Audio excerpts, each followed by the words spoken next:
And we are back liver than live right now Live.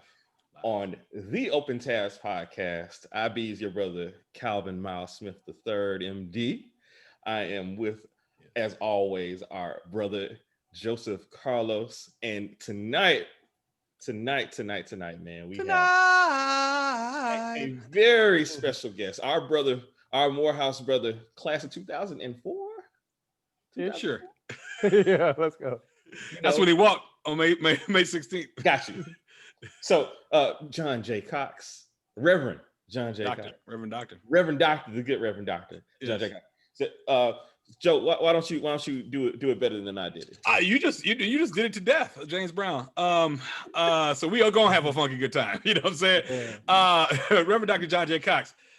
It's a pleasure. It's an honor to introduce him. He is the 7th pastor of Mount Vernon. Okay. That was a joke, John. Of Vermont Avenue Baptist Church. Vermont Avenue Baptist Church. That was way inside. 7th pastor of Vermont Avenue Baptist Church in the glorious federal city of Washington, D.C., a native of Birmingham, Alabama. Well, excuse me, Fairfield, Alabama. I gotta say it correctly in the Fairfield High. I don't want Fairfield Prep on my back. I don't want everybody. I know your mama's gonna read this. We're gonna try to keep it less than blue, a little bit less than blue, but it just might slip out. So sorry in advance, my dear Miss Eleanor. But John is a lover of film and TV and music, and in particular, a certain type of quirkiness in films. Yeah. And so he is. Whenever I've watched something with him that I have thought I was going to hate, John has made it better. So who better to speak to join us in this conversation, Calvin?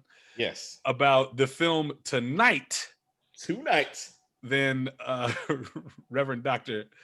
John Julian Cox, MDiv, PhD from Vanderbilt and the Baylor University. But welcome to the show, John. We're so excited to have you here at the Open Tabs podcast. Thank you. I'm honored to be here. Huge fan. Love what you're doing. Love the energy. I'm honored to be here. Thank you. Really and excited. You look so smooth and very pastoral. So you can loosen the tie. We be you though, baby. But be you. You know we can get into it. Let's do it. Okay. Oh, there he is. Yeah. Nice, Bud Fox. We are purposeful here tonight. Taking it out and chopping it up. We are trying new things tonight. Hopefully, we will be broadcasting on another form of media. Okay. We have obtained a YouTube channel. Okay, nice. The Open Tabs podcast 1867 because the other one was taken on YouTube. So hopefully some of you guys will be joining us on YouTube and seeing, and we dressed the part tonight. There you go. I mean, John looks so amazing. John's splendid. Calvin, I mean, Calvin, I don't even have the words. I don't even know what to say. I don't even have the words. I mean, you just, hey man, you've outdone yourself, which is to say. I saw this at City Gear. Oh, nice. And it said, I'm going to purchase this and I'm going to make this my cosplay. There you go. One Chazzy. Tenenbaums. So tonight, we are discussing Wes Anderson's third film. Yeah. Mm-hmm.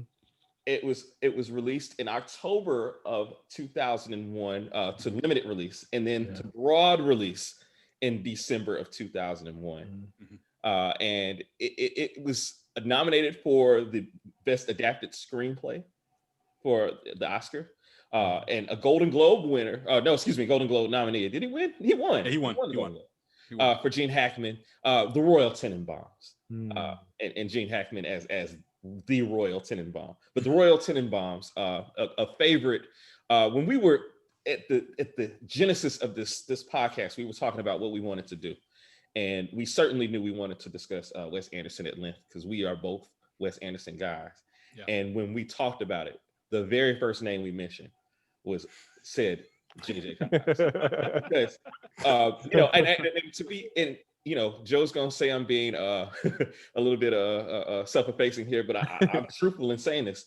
I rank third in terms of expert as far as Wes Anderson movies are concerned, from my opinion. I think that you two have the bar raised very high. So I'm hoping that I just meet y'all standards tonight. I'm early West though. I'm early West. Yeah. I'm like I'm a Woody Allen fan, but I'm like late 70s, 80s, 90s. Got him. Early 70s, not so much. So I'm early West more than I have. But Calvin, as always, you will hold your own. I have no doubt whatsoever. That's no doubt whatsoever. And a lot of people may not know this, but Joe's actually the one who introduced me to Wes Anderson. Makes sense. Yeah. Actually, there were 9 of us on the yard, probably. I think that's a good entry point for our discussion tonight, because, we usually talk about where we were when we saw this, but I want to take it a step further and talk about when we were introduced to Wes Anderson, because Joe and the Tiger as a whole, the Maroon Tiger newspaper organization, the award-winning, the organ of student expression at Morehouse College, the Maroon Tiger. Yes. We were Wes Anderson, early Wes Anderson adoptees. And my introduction to Wes Anderson was actually the Criterion collection of Rushmore, which we watched pretty much on the endless loop in the Maroon Tiger office. I don't know how many times.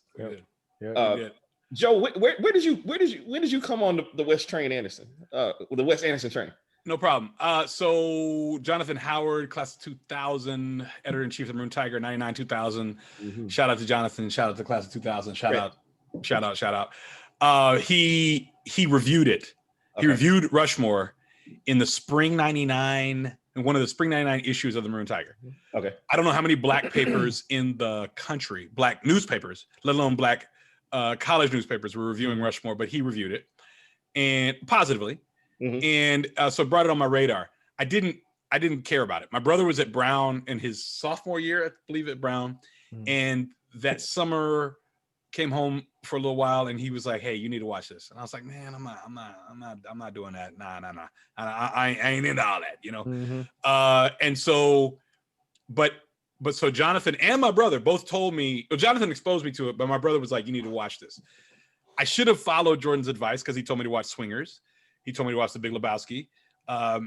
He told me to watch any number of films. And much like I've told him about music, but he told me to do that. So eventually sometime during the 99, 2000 school year, I watched it. And actually my friend, Dr. Celia Robinson Ledette, CC, she was like, you're Max Fisher. Like, I don't know how you're not watching this. You're on all these clubs. You're in all these clubs. You're starting clubs, and you're in all. This is you. So I don't know how you're not watching it. So I then went to watch it because it took Cece saying it before I was like, okay, I need to go watch this. So, but that was it for me. Sometime in 99, 2000 school year, and then if you were in the Tiger, we were going to be watching it. So you just kind of had to deal with it at that point. And little did we know, there was a previous film and which I'd heard about, but I didn't know that. I didn't connect the dots on that until we finally got the DVD and the Criterion Collection DVD. And we were able to, circle back. Circle back. Yeah. Okay. Yeah. So that was my introduction to Wes was Rushmore. Yeah. So how did Joe put you on? What happened? Yeah. I meandered into the Maroon Tiger office as I was wont to do. And it was on in a weird way. And then the subject of all of the inside jokes and all of the comments. And I've just felt a little outside of the loop, as can happen sometimes at Morehouse. Yes. And I immediately knew I needed to watch Rushmore. So I went and watched Rushmore. And then from there, there's this thing out there called Bottle Rocket. And if memory serves, it was one of the summers on the yard when it's kind of like the tumbleweeds are rolling by and it's awkward and it's a Tuesday at 7 p.m. and you don't have anything else to do. So why not? And watched Bottle Rocket and was like, what? I mean, some of the scenes and some of the characters. So that set the stage for me. And then the next two pivotal moments were, well, there are actually a couple. So then it was my brother and I were intentional. I was intentional. I've been telling him about it, telling him about it. We're gonna watch Royal Tenenbaums. Like we're gonna do that. And we saw it, and we're both just like blown away by it. Where did you see it? Did you see it in the theater? Yeah, we went to see it in the theater. Okay. And then there was a trip that I took to the nation's capital for the purpose of driving to New York to see Cat on the Hot Tin Roof with my main man, Joe Carlos. I'll never forget I flew into BWI so that we could drive to New York. And on our drive to New York, we watched the Darjeeling Limited, and it was the most incredible. Like it was ridiculous as a concept. It was just doing that was ridiculous, but it felt apropos to Wes Anderson. And then Absolutely. Fast forward, I moved to Houston. He's from Houston, right. And I got a chance to go by different places that were backdrops for Rushmore, and it just started to feel like a second skin for me. And then I couldn't miss on anything Wes Anderson. I fell in love with everything that he was doing with his art. So yeah, that's how I got close to it. I was hoping you brought up the Darjeeling Limited because when I picked you up, so it wasn't like we had like an in-dash thing. I had my. That's what I was going to ask. No, it was a portable, my portable DVD player like that I'd bring on planes. Yeah, I used to bring on planes, and whenever there would be bad turbulence, I would watch Fade to Black. And I'd skip to the chapter with Beyonce, the Beyonce chapter, a Fade to Black, just watching them dance, and I wouldn't think about the turbulence. Yeah. And so the thing was, with the Darjeeling Limited, you had to hold it. We were driving, and so you had to hold. A plane is far steadier, obviously, than a car, and so you had to hold it just right. Or you're going to hear that skip sound, from the DVD. I feel like we watched that film in the way a character in the film would have watched it. Like it was that kind of awkward, what are we really doing? But and we were on a road trip. And we were on a road trip. Yeah. A film about a road trip. Yeah, we needed to do it. Yeah, that's pretty awesome. One of our favorite listeners, the person who actually gave birth to me, my mom, also had one of those flip up DVD players, and road trips was good for so that's pretty awesome. It's even better when you have a power connection and not have to worry about the battery. Hey, look, right? When it goes out, it's out. It's done. Yeah, that's it. We do. Can't plug that bad boy in. No, you cannot. So I saw this movie in the theater. I'm pretty sure. I was thinking about it earlier. 99.9% sure I saw this in the theater in early January of 2002. One of my many at the aforementioned, if you listen to the last podcast, 100 Oaks Theater, which you are aware of since you spent yes, Regal 27. I'm sure I saw it then, but my formative memories of this movie are watching it ad nauseum on the Criterion Collection Blu-ray, or excuse me, DVD at home. And so I watched it probably when I bought it. I put it on and it was on a loop. I had one of those DVD players that would play it endlessly without having to program it to do so. And so I just walked back into my apartment, as it were, probably from not studying, probably from doing something else, and pick right back up where I left off, and just I kind of know the movie by heart almost at this point. Yeah. Joe, when did you actually see this particular film? I saw it in Dallas over the Christmas holiday in 2001 with my brother and sister. We were season ticket holders at that point to West. After, and I hadn't even seen Bottle Rocket. Jordan kept telling me to see it, and I think that break we saw it. I saw it, and in fact, it was shot in Dallas and shot at near where my sister went to school, where my brother went to school, like in areas that we knew. That added a certain kind of panache to us. But I think we saw it at the AMC.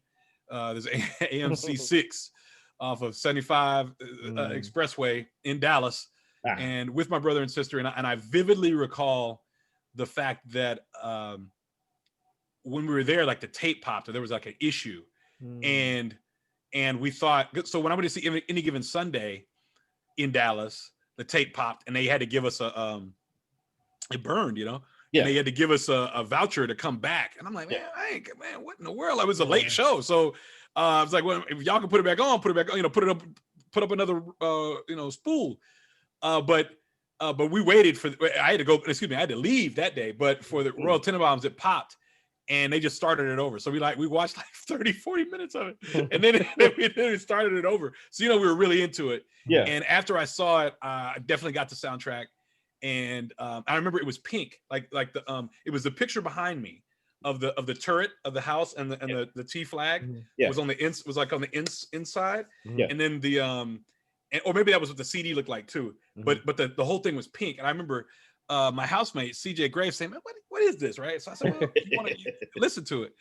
And then I couldn't get the CD back, and I had to knucklehead took my CD. And so the former Chief Justice and former President Christopher J. Graves. Yes, Christopher. Yeah. So it was in the movie theaters in the movie theater with my siblings for me. Nice. So this film obviously is a favorite of ours. And for us, almost everything in this film is noticeable. So it's gonna be really difficult for this next segment, but little things, Joe. What little things stood out for you in this film? Well, okay, the most obvious little thing is the mice. Yes. Quite literally. Right. So, it's literally the mice. They keep showing up like little Easter eggs. Mm-hmm. And so it's easy for me to say the quirkiness, but that's too vague. Yeah. So there's something about the mice that harkens back to the wonder and specter of childhood, and wonders and goes back to the innocence of childhood, and how in many cases that was robbed of these kids, partly because of their brilliance and because of their father.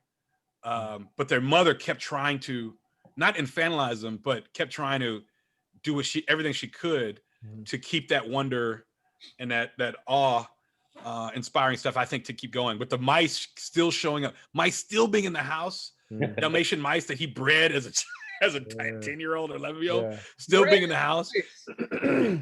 showing up at the oddest of times. And then Royal just not quite getting it. Like, can somebody get somebody over here to get these nice? And Margot stands up for her brother, like, no, they're Chaz's. We're not going to do that. Like, this is, which harkens back.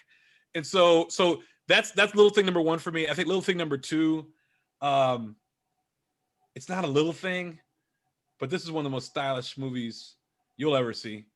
I'm just going to say that. It's going to come back. I will come back to it because I've got to have a whole thing on the style. Yeah. But everything, yes. I mean, down to the red jumpsuit. I mean, you can't. There's no anybody else who tries to do it. You cannot replicate it. Nope. And the red jumpsuit, it was red, and I don't want it. Well, I don't. If you already know why it's red, if you nod and tell me, do you know why it was red, Calvin? I don't know. Oh, okay. Yeah. So it was red because. Do you know, JJ? No, go ahead. No, if you know, I'm gonna shut up and let you tell it. No, you got it. Okay, well, it was red so that they could see each other in the crowd, so they could quickly identify each other. So if you ever been to Disney World, and there's like these groups of kids, and they're all wearing the same T-shirt. Like, why are they all wearing the same? That way, they can quickly, grab them, and the people that are over that group can make sure they know where all the kids are. So they wore the red jumpsuits so that they were easily recognizable in the crowd, so he could find Ari and Uzi always, because Chaz was so overly concerned, and actually let me take overly away. Concerned about the well-being and the welfare of his children, and so the little things like that to me are hilarious. And anything with Pagoda, and you got to watch his facial expressions off screen, like off camp, not in focus, but off, not in focus, and then you see Wes do it time and time again later. So those are three little things for me. Awesome. JJ, little things. What little things stood out for you? One of the things that stood out to me, and the more I watch it, the more it stands out. There's a black affectation that Royal does when he talks to Danny Glover. Yes. It just comes out of nowhere, and it's like he can't not do it, but he keeps doing it over and over and over. You're like, why are you talking like that? Yeah. And it's the lingo, it's the way he says his words that are incredible. One of the other little things, there are flashes of the whatever it meant that Pagoda was a trained assassin. there, are these, there are these subtle ways that it comes out, like for whatever reason. That's the last time you stick a knife in me. He knew to take the headphones off right when they started talking about a marriage proposal. There's no way he could have known that except the training that, that he would have. And it was just, oh, it was insane. Pagoda was the Indian Rambo. He was. He was. He was. We can shimmy up that drain pipe and jump over. He was ready. I think one of the other things that stands out in it's sometimes you forget how old the characters are, particularly Pagoda and Royal, because in the scene where he stabs him, Royal is falling and Pagoda's supposed to kind of catch him, but Pagoda can't catch him because he's off balance. So I'm supposed to help you, but wait, I need help now too. Right. And it just it sort of they fall over those trucks. They fall over those suitcases. Yeah. So I think those were small things. I think that the other thing that was odd was and there's a lot of odd things that were small about Eli Cash, but he seemed to have a stack of adult films. Yes.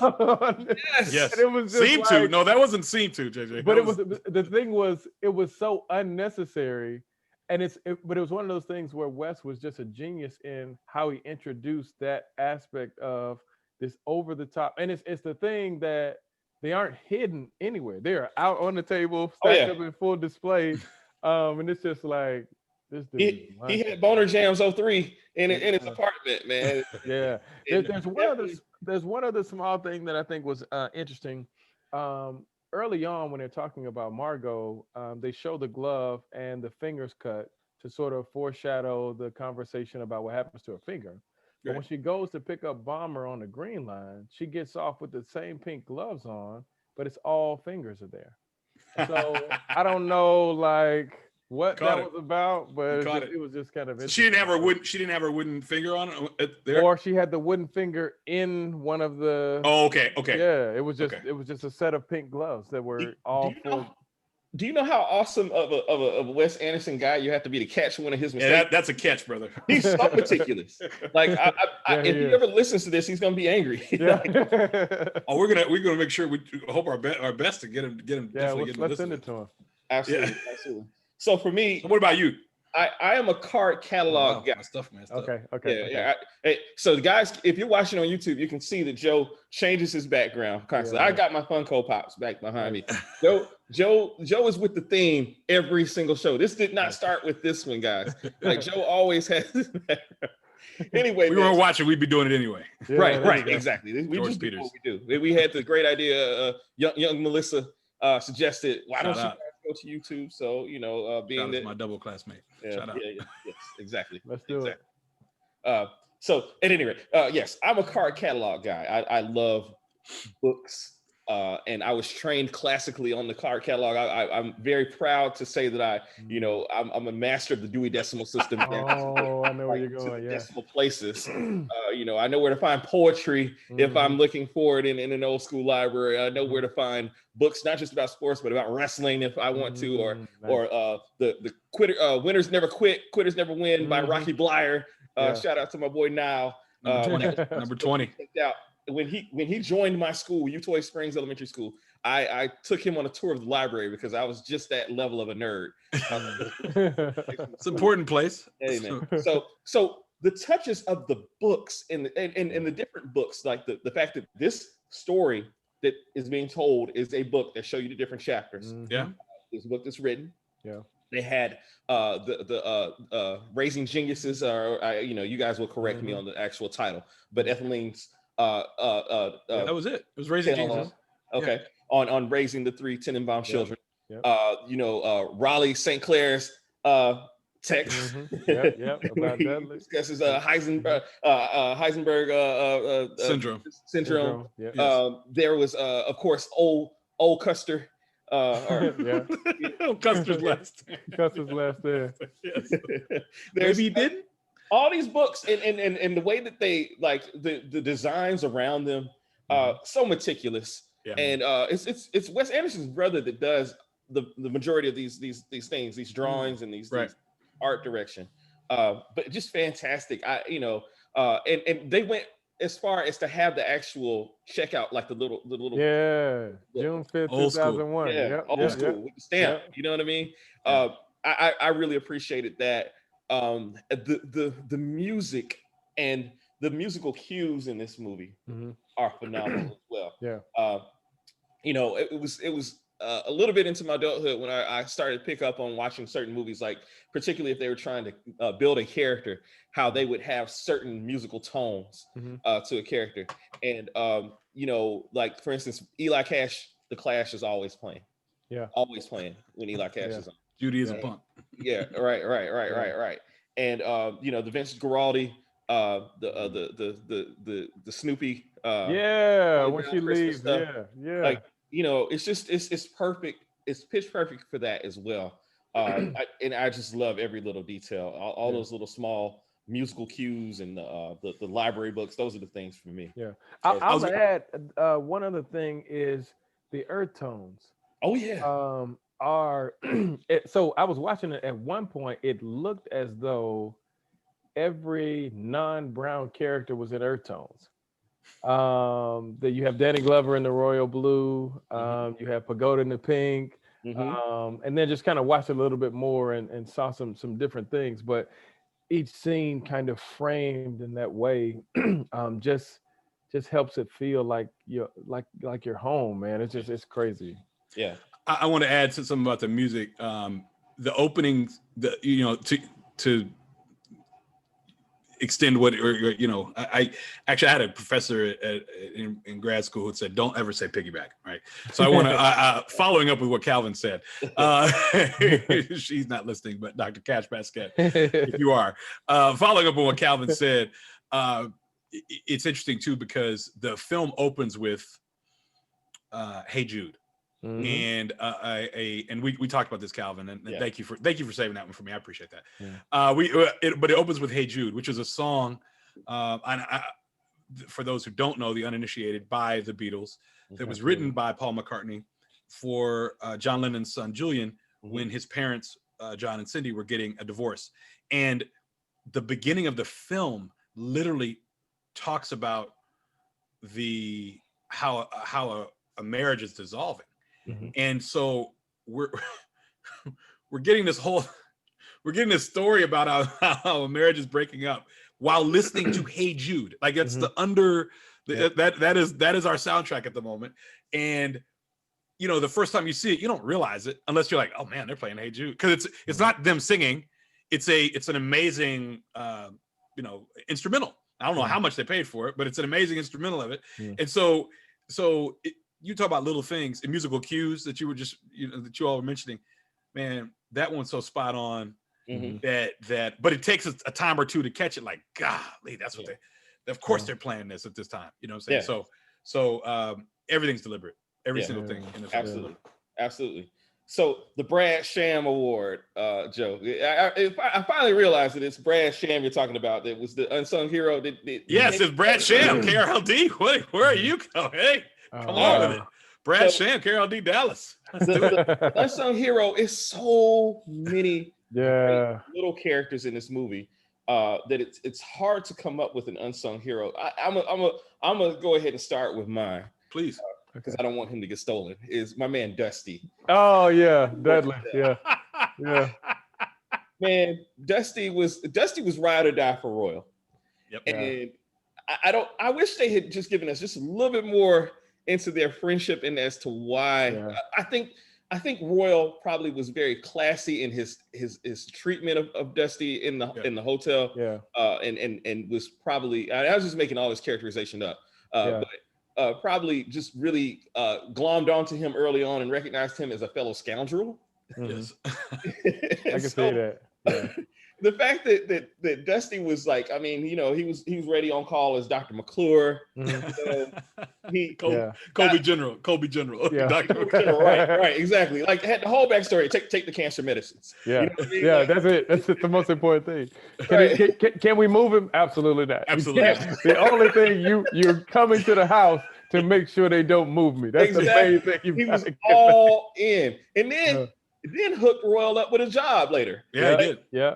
I mean, and covered for him. Yeah. And covered for him. Yeah. Dusty Dusty was also so committed that at the end on the fire truck, when he's giving medical advice.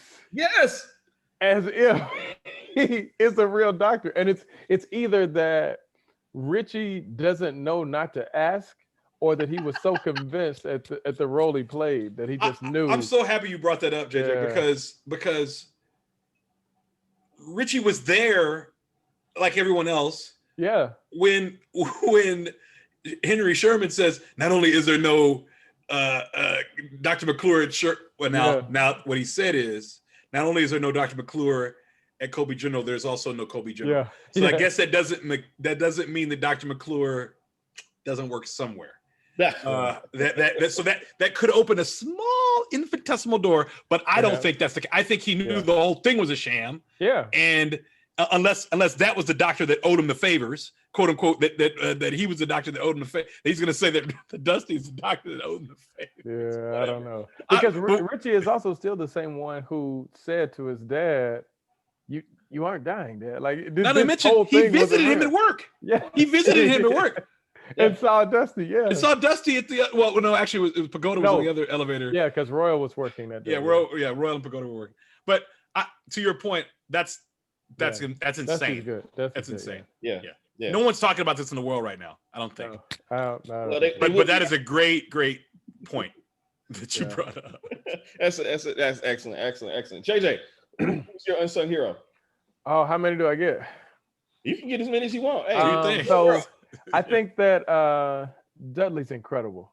I mean, he's just unbelievably incredible. When he comes out covered in blood, and Margot is like, "Where is he?" Who? Dudley's like, "Who?" Like what could you possibly be talking about? Like, what in the world? When he's outside. Another small thing, for some reason, every taxi is in the worst possible condition. Oh yeah, I don't know why. It's the same one. They're horrible. No. The one that comes to pick up Margot is like this long and it's horrible. And Dudley's like, there's another ding, and there's another ding, and there's another ding. That was like an Oldsmobile. That was like a Delta 88. Yeah. He was ridiculous. Other unsung heroes. Wow, this is really tough. Dudley. Yeah, Dudley. I want to give an honorable mention to Royal's swimming attire, like the whole ensemble, because there's no way to explain it. Like, there's no way to explain the shoes or any of what he has on, but it was just so royal. It just worked. Unsung heroes. This is really, really tough. Can I say something real quick about Dudley while you think about that next? Go ahead. You know, when he said at the very end, he's like, "Does the boy?" What does he say? Does the boy count? Is it count, or what does he say? He said they ask him. He's standing up there with Riley, and they're he's written the book about Dudley. Yeah. And they're in a they've given a presentation on Dudley. Yeah. There's a team of doctors behind them, and there's like a full house there in the room. And he said, "Does the boy read?" Maybe it's Reed. He's like, "Does the boy read?" He said, "Oh God, no." God, no. Yeah. It's like, like that's beyond the pale. Like, what could possibly go wrong if he reads? What was it that he said when he was talking about his various characteristics, and he was saying, he's colorblind, amnesia, colorblind. He can hear extremely well. And Dudley was like, "Am I colorblind? Am I really colorblind?" And he's saying it. Yes. Yeah, and he said it quietly to reinforce that. Right. I'll tell you a couple other unsung heroes. Alec Baldwin did a great job. Oh yeah, in narration. Talk about that. Just spot on. I mean, he was perfect in that. I thought he did a great job. And let's see. If I had to, yeah, I don't know. I might stop there. Yeah, I might stop there with my Okay. unsung All right. heroes. Joe, who you got? My unsung hero is the house. No, Okay. oh yes, yes. Yeah, yeah, yeah, 111 Archer Avenue. Which 111 Archer Avenue, which is behind me. yeah. It's but 155th and Convent. Yeah. And I'm saying it like I know Harlem like that, but Some 155th people do. some people do. So 155th, some people we know do. 155th and Convent. I think the house is an unsung hero because it's so beautiful and majestic, and it's a castle.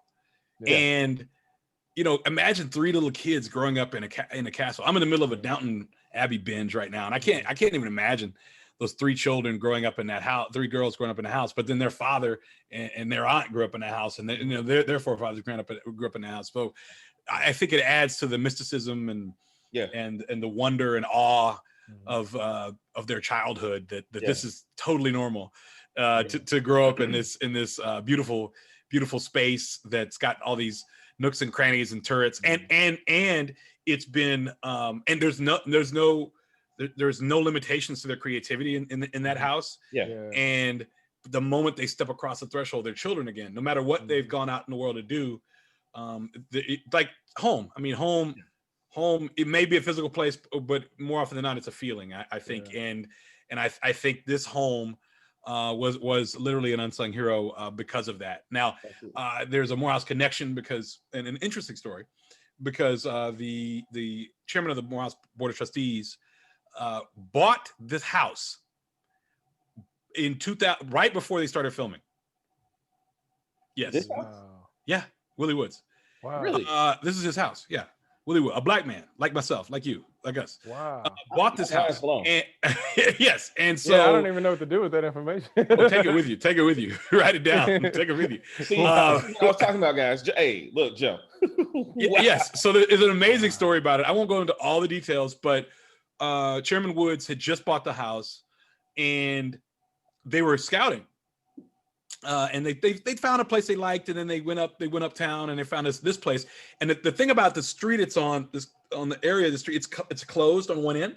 Mm-hmm. So it's kind of ideal if you're doing a movie, because you can have production trucks up and down the street, and you're not really blocking traffic. Right. And so if you notice, a lot of the shots are really from the front of the house, because there wouldn't be any, you wouldn't really be in the way of anybody. It's kind of almost like a private street, even though it's on a major 155th. The cross street is major, but the main street is major, but the cross street is kind of closed off.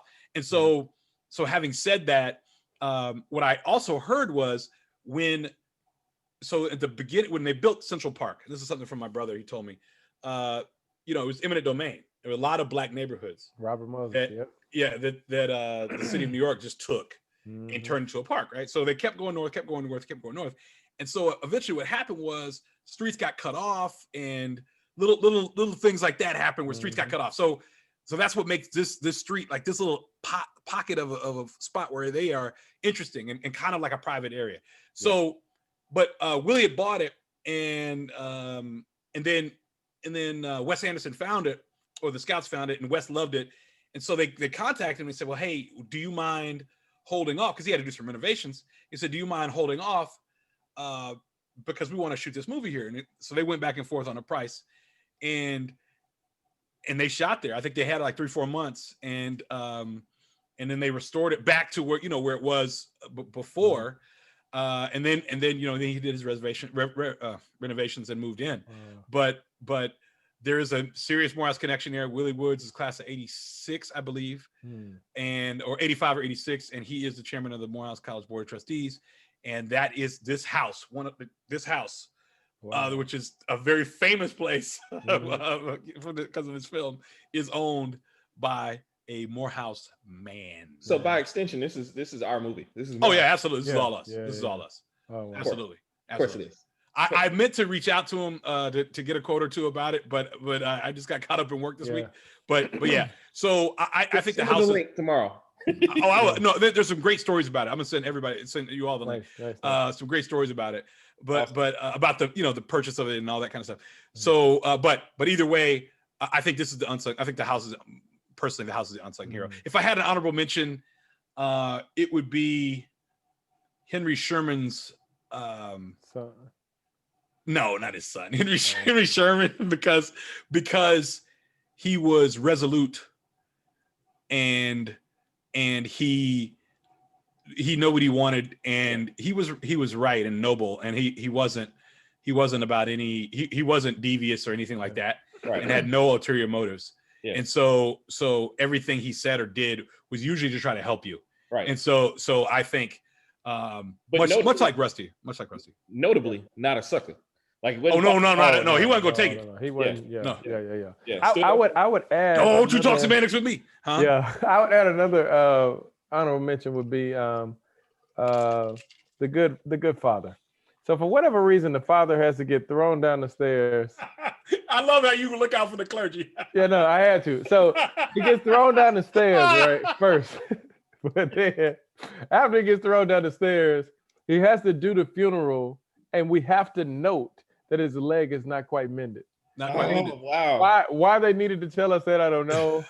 But it was just like. But I think it gave us some exposition to let us know how long. I mean, you break your leg. Now, John, you broke your leg essentially and had surgery, and that was a long recovery. So we was it 2 weeks later? Was it a month later? Yeah. Like, was it 3-4 months later? Who knows? And given his age, healing. Don't tell me how long it took to heal. Yeah, and it was a major fall. Something else is, and it kind of goes back to the previous segment. Not only just like the taxis and how weird they are, but I don't know if you noticed, but every time Margot Tannenbaum is on the phone, she's only talking to Eli Cash. Oh, yeah. Every time. Yep. And it's just like hard to figure out why they talk so much. She also doesn't seem to really like him, but he's either really into her and she's entertaining him. I don't know what it is, but something allows her to give him a level of attention that she doesn't give her husband. And I don't know if he reminds her of her brother or what, but it was just every conversation is almost the adoption kind of, I don't know. We'll talk about that. Yeah, I don't know. Yeah, it's funny. I think that's a good segue into who you relate to in the film. Yeah.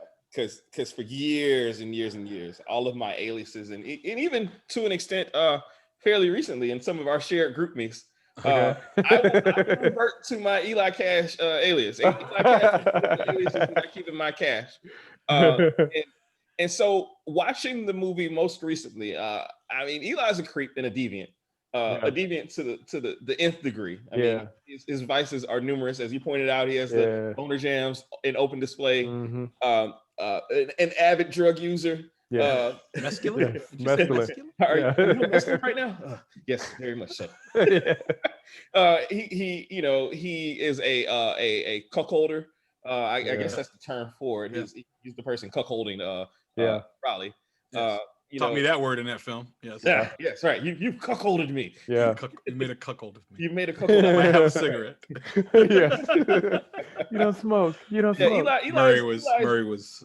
Eli's a scumbag. I mean, he's the first scene. Well, not the.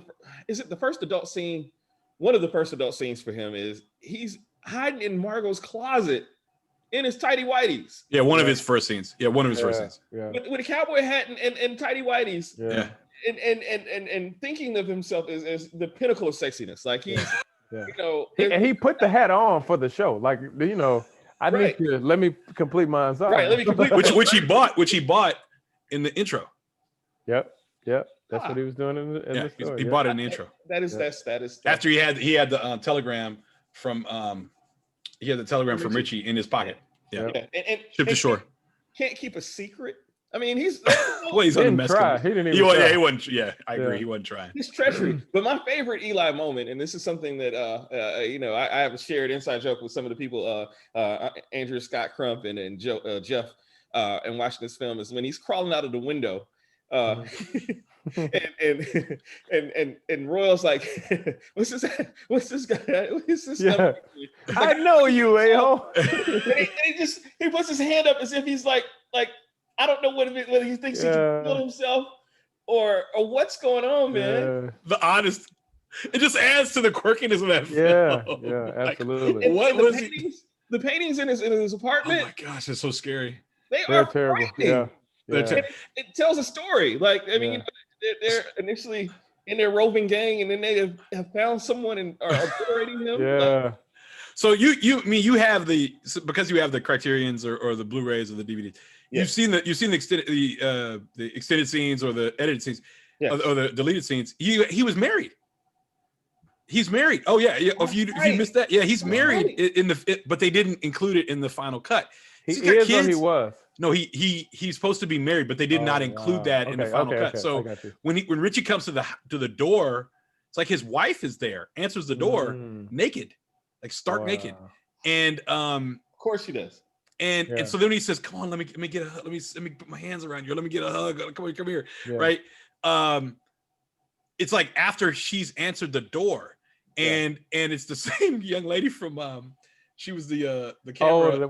The D girl from which is the name what they called it in the Life Aquatic, Marianne Sackowitz.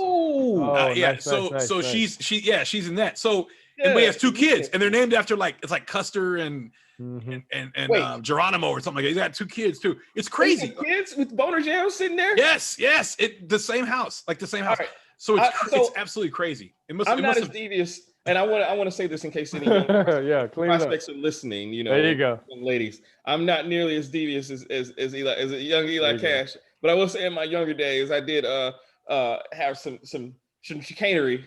I never dabbled in mescaline. And then I had aspirations for writing the Great American Cormac McCarthy-esque novel. The breast feedals, all that kind of stuff, man. But yeah, Eli is my guy. As scummy as he is, I really love Eli, and some of the things that I try to emulate, at least in some of my online personas, are Eli Cash-esque. Wow. So the guys he does drugs with, or whoever those guys are who's sitting. Oh wow! I looked at those guys. I was like, that is a weird group of guys. Is it Tutton coming? Oh man! Who do you relate to in this film, JJ? Oh, it's tough. I want to say Royal. In that, I think I tried to be able to say the right thing to people, to be honest, to be straight, and to have it have its best effect. I also try to live in a way that would allow it to be received well. Okay. I think that's the sort of lesson I learned from him. Okay. But it's also connecting to the difficulty of navigating relationships, right? Yeah. Of working through what it means to love, working through what it means to parent, working through and feeling like you have some good ideas about it. And then, also experiencing moments where some of the things that you anticipated working aren't working. And you gotta keep trying. Execution doesn't work. Yeah, right? Yeah. And it's his commitment to keep trying. Yeah. Oh yeah. Absolutely. Whether it's being kicked out of the house, being kicked out of the hotel, having to stay at the YMCA, trying to get to his grandkids, like all of those things. Like he keeps working and keeps trying. Now it's a little awkward though, because we don't get a sense of why over those 22 years he didn't seem to be working on any of those things. But that in this snapshot of his life, we get to watch him do the work. Yeah. And I think I really, that resonates with me quite a bit. I think following up on that about Royal, he's great with kids. Yeah. He loves kids. Yeah. Except his own. No. He loved them when they were kids. He loved them when they were kids. He was hard on them. He was He was so critical of Margot and her plays. He was. Her first play. Yeah. There's a bunch of little kids. When the characters were developed. He's saying the things. Trust me. Yeah. Trust me. He's saying the things that we want to say. Yeah. And not just the children. Yeah. And not just the children. Yeah. Come on, North Carolina. Are we family, North Carolina? We family, North Carolina. All right. So, but I think he, to your point, I think he felt, because I finally want to meet them. I want to try this again. with my grandsons. Yeah. And he loved them, and he left whatever he had. He didn't have much, but whatever he left to them. Yeah. He left to his grandsons, and I think he tried his best in the end, the last month or whatever it was of his life, to try to make up for 22 years of abandonment. Let's not forget, I mean, you know, as far as Richie, and I think to an earlier point, why Richie bought in so much to the delusion is because he was quite doting on Richie. I mean, he took Richie out and did all. We don't have an explanation for that. No. Why was it just Richie? But I'll tell you this, and I think one of the more touching moments for me is when he's walking with Richie in the cemetery, and they're walking together. And Royal looks at him, and he's like, "Mama, what happened to you that day?" And he immediately goes from being a father to being a fan. Like he calls him Bomber. That's the only time he calls him Bomber. Yeah. And he's like looking at him like, "Man, I really want to know what happened that day, man." Yeah. And it was right after that the black guy's like, "Mama, what's going on?" Yeah. All right. All right. Can we talk about that that nervous breakdown real quick? Because like that's one of my all-time film favorite movie moments. Like I can just watch that on YouTube. I can pull that. Yeah. When Sweat Feels. So instead of Flushing Meadow. I just want to say this. He took off his, what did he say? He took off his shoe. One shoe and one sock. One sock. Looks like he's starting to cry. He's starting to cry. Yeah. It's like he's looking at the box. There's his he's like his sister just got recently married to the scientist Raleigh Sinclair. Which in all sincerity, they would say something like that during Tisman, because there's a lot of dead space. And then Royal, of course, by himself at the very, very top, sitting under the eagle. Nobody, he's not invited to the thing. Yeah. Uzi's a baby. Yeah. Uzi's a baby. Yeah. Sitting on a lap. And so the fact that at the end he throws the racket, Calvin, trying to hit the ball. I thought that many of us have had. Sure, if I throw it this way, maybe the ball will go back over exactly where I wanted to do it. But yeah, that was a beautiful breakdown. And narrated, it's hard to watch. Commentators are Wes Anderson and Andrew Wilson, the Wilson brothers' brother. Yeah, nice. Future man for you. Well, the coach in this is my field, Max. Yeah, he used to cut our lawn. He used to cut our lawn. What was your company called? The lawn. He's also one of my favorite characters in another movie, which we were living up until yesterday. Thankfully, we have a new president. We were living Idiocracy. He was Beef Supreme in Idiocracy. What do you call it? The rehabilitation. He was nice. The rehabilitation. This is a Lost Anderson brother, but he's got this amazing voice. Oh yeah. Or no, he's an Anderson. Yeah. We just said it. Yeah, but it's kind of funny to me. I grew up with that guy in his character in his character in Bottle Rocket. I had friends that were that guy. I had friends who had big brothers that were that guy. Yeah. And man, I grew up with Future Man. Good gosh, which is such a crazy name, but grew up with that guy. Oh gosh, yeah, but they were the commentators, because people thought it was Schwartzman.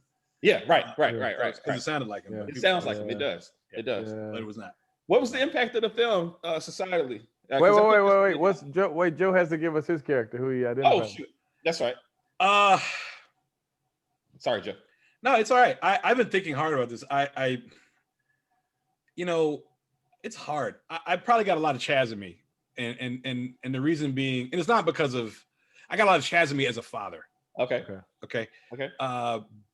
Anxiety as a parent is something that has driven me to the depths of despair. And if my wife gets this far into the listening to the podcast, she will probably do a praise dance. He's acknowledging it. Yes. Anxiety as a parent, you never, I don't think it ever stops. So seeing how Chaz is so worried, despite living in the place, having a driver / bodyguard for the kids. I just want to say this real quick about Chaz. I had a great night in New York, July I don't want to go on my Woody Allen voice. I was about to downshift into Woody. I had a great night in New York, July 2001. I was there because my brother was starting work, and there was a big 4th of July party that Morehouse and Spelman alums threw. But anyway, and all the summer associates and summer people. So I spent the night with Cash at Cash's apartment, and he lived with Daryl Smith and the great George Wells. And so there was a Gray's Papaya on the corner. They're like 114th, 113th, like Morningside Heights, basically Harlem, but it was Morningside Heights. But they had a Gray's Papaya hot dog stand on the corner. And I had two, and I was like, man, these are amazing. And I kept going back downstairs all night. And at some point, it was loud earlier in the evening, but at some point it was quiet and serene. And I was like, man, this is crazy. Like, I felt so comfortable going down, I had my keys, going down, get my thing, get my little orange Julius, and come back up with my hot dogs. That I at one point when I went down, I just ate on the stoop. I just sat out there on the curb and ate. And so this was in 2001, like summer of 2001. Yeah. When his children are asleep, and this nut, this serious anxiety nut, and I understand why, because he never really got to therapy and he did not get to work. But I think he was always a little high strung. He stages an emergency thing while his kids are asleep, not unlike the fire alarm from Dwight Kirchhoff, not unlike the fire, the fire test. Yeah. He stages this thing, and then they sit outside. And if you watch that scene, notice how quiet it is. Now we know it's quiet because they shut the street down. Yeah. But there are those serene moments, in New York, that no matter what how you're panicked and all this kind of stuff, that same night they leave and go to his mother's, go to 111 Archer, because that's where you're safe. Right. Well, we don't have a security camera either. Right. But it's a house full of people over there. Sense. Yeah. They're playing bridge. We'll have to work on that. He's got little kids. So I understand 8 o'clock. They're in bed. But he goes over there, house full of people. I think the interesting thing about the serenity and when you have that anxiety and you're worried about the safety of the kids and all that, it'll take you to some places. And only when you're ready to face what ails you, or only when you're ready to do the work. And you mentioned doing the work earlier, John. Only when you're ready are you going to start to heal. Yep. And no matter how much money Chaz made, no matter how many deals he did, no matter all that kind of stuff, he was angry with his father. He was angry that his wife was gone, was killed. And he was probably mad at himself about both things, but he knew neither were his fault. Yep. And so I think, and then he's got to raise these 2 kids. And so they wear red all the time, so he can always see them. We never want to get him out of his sight. And so he's got to working out all day so they can always be ready to go at a moment's notice. And there's 16 times a week. Yeah, 16 times a week. To me, the best line in the film, and I don't know if we'll come back, but I'm going to say it now. Let's do it. I know what you're going to say. He says, I know you know what I'm going to say. Yeah. He says, you think Royal so? says, how's your daddy? And he said, good. He said, you think so? Think so? Yeah. I knew you were going to say that scene actually has one of my favorite lines as well, bits of dialogue. Your mother was which part? He's introducing himself to the kids. He's like, which one are you? He's like, I'm Ari. He's like, Uzi, I'm your grandfather. Yeah, he didn't even I'm not your grandfather, but I am. Uzi, I'm your grandfather. I don't get around. I don't get invited around very much. What do you think of that? Nah, don't worry about it. Call me grandfather. Call me Pappy. Call me Pappy. But when he says that, so you think so, huh? That was beautifully delivered by Gene Hackman. Hackman, it's on fire. He knows. Yeah. I don't care how much time has gone. Yeah. He knows his son. Yeah. And he knows he's not right. He knows he's not well. And he says it in the toy closet. I don't think you've gotten over Rachel's death. Yeah. He says it. He confronts it. But now there's a weird thing with Chaz though, because he had a weirdness from day one as a kid. Like no kid is breeding mice and taking all of his meals at the desk, standing up, drinking coffee. Like he saw his dad. He saw his dad. Yeah, but what I'm saying is he's already uber high strung and just weird in that way. Yeah. So it kind of makes sense that it naturally progresses into this. So I think that he could have been overly anything in terms of being analytical with his kids, and just it got deflected slightly with this accident, which I don't understand how they were all in a plane crash, and they have no scratches, nobody's limping, and the wife died. Like what I'm saying is, what was she doing? She had to be in close proximity to either the kids or her husband. And it was a and Cessna. She died, didn't get hurt, died. Yeah. And none of them were hurt. Like there's including no mention of including Buckley thousands of yards away. Buckley was found on the other side of the mountain. Yeah, unhurt. Buckley survived that. Couldn't survive Eli. Yeah, which is crazy. And that beautiful car. But that makes sense. I could see surviving a plane crash and not surviving Eli Cass. It's a wonder Eli didn't have more casualties. Yeah, exactly. I thought you were gonna say Richie, Joe. To be honest with you, I would have thought. Richie seems to be able to see clearly in a way that he's never rattled. He's always clear, and he loves very deeply. I thought any of those things you would have connected to. I do connect to all three of those things now that you've said that. Yeah. But I think, maybe it's the 2021 to me right now. I don't know. But like tonight, Sage was sleeping on the top bunk of her bed. I was not aware that she's allowed to sleep on the top bunk of her bed. I know what that's like. I live in that space right there. I'm sure you do. I'm sure you do. And I told Keith, I said, look, it's just like we didn't sit down and have a conversation about this as a family. And she laughed. I said, is this one of those things that y'all do when y'all snuggle and y'all have a conversation that I'm not there?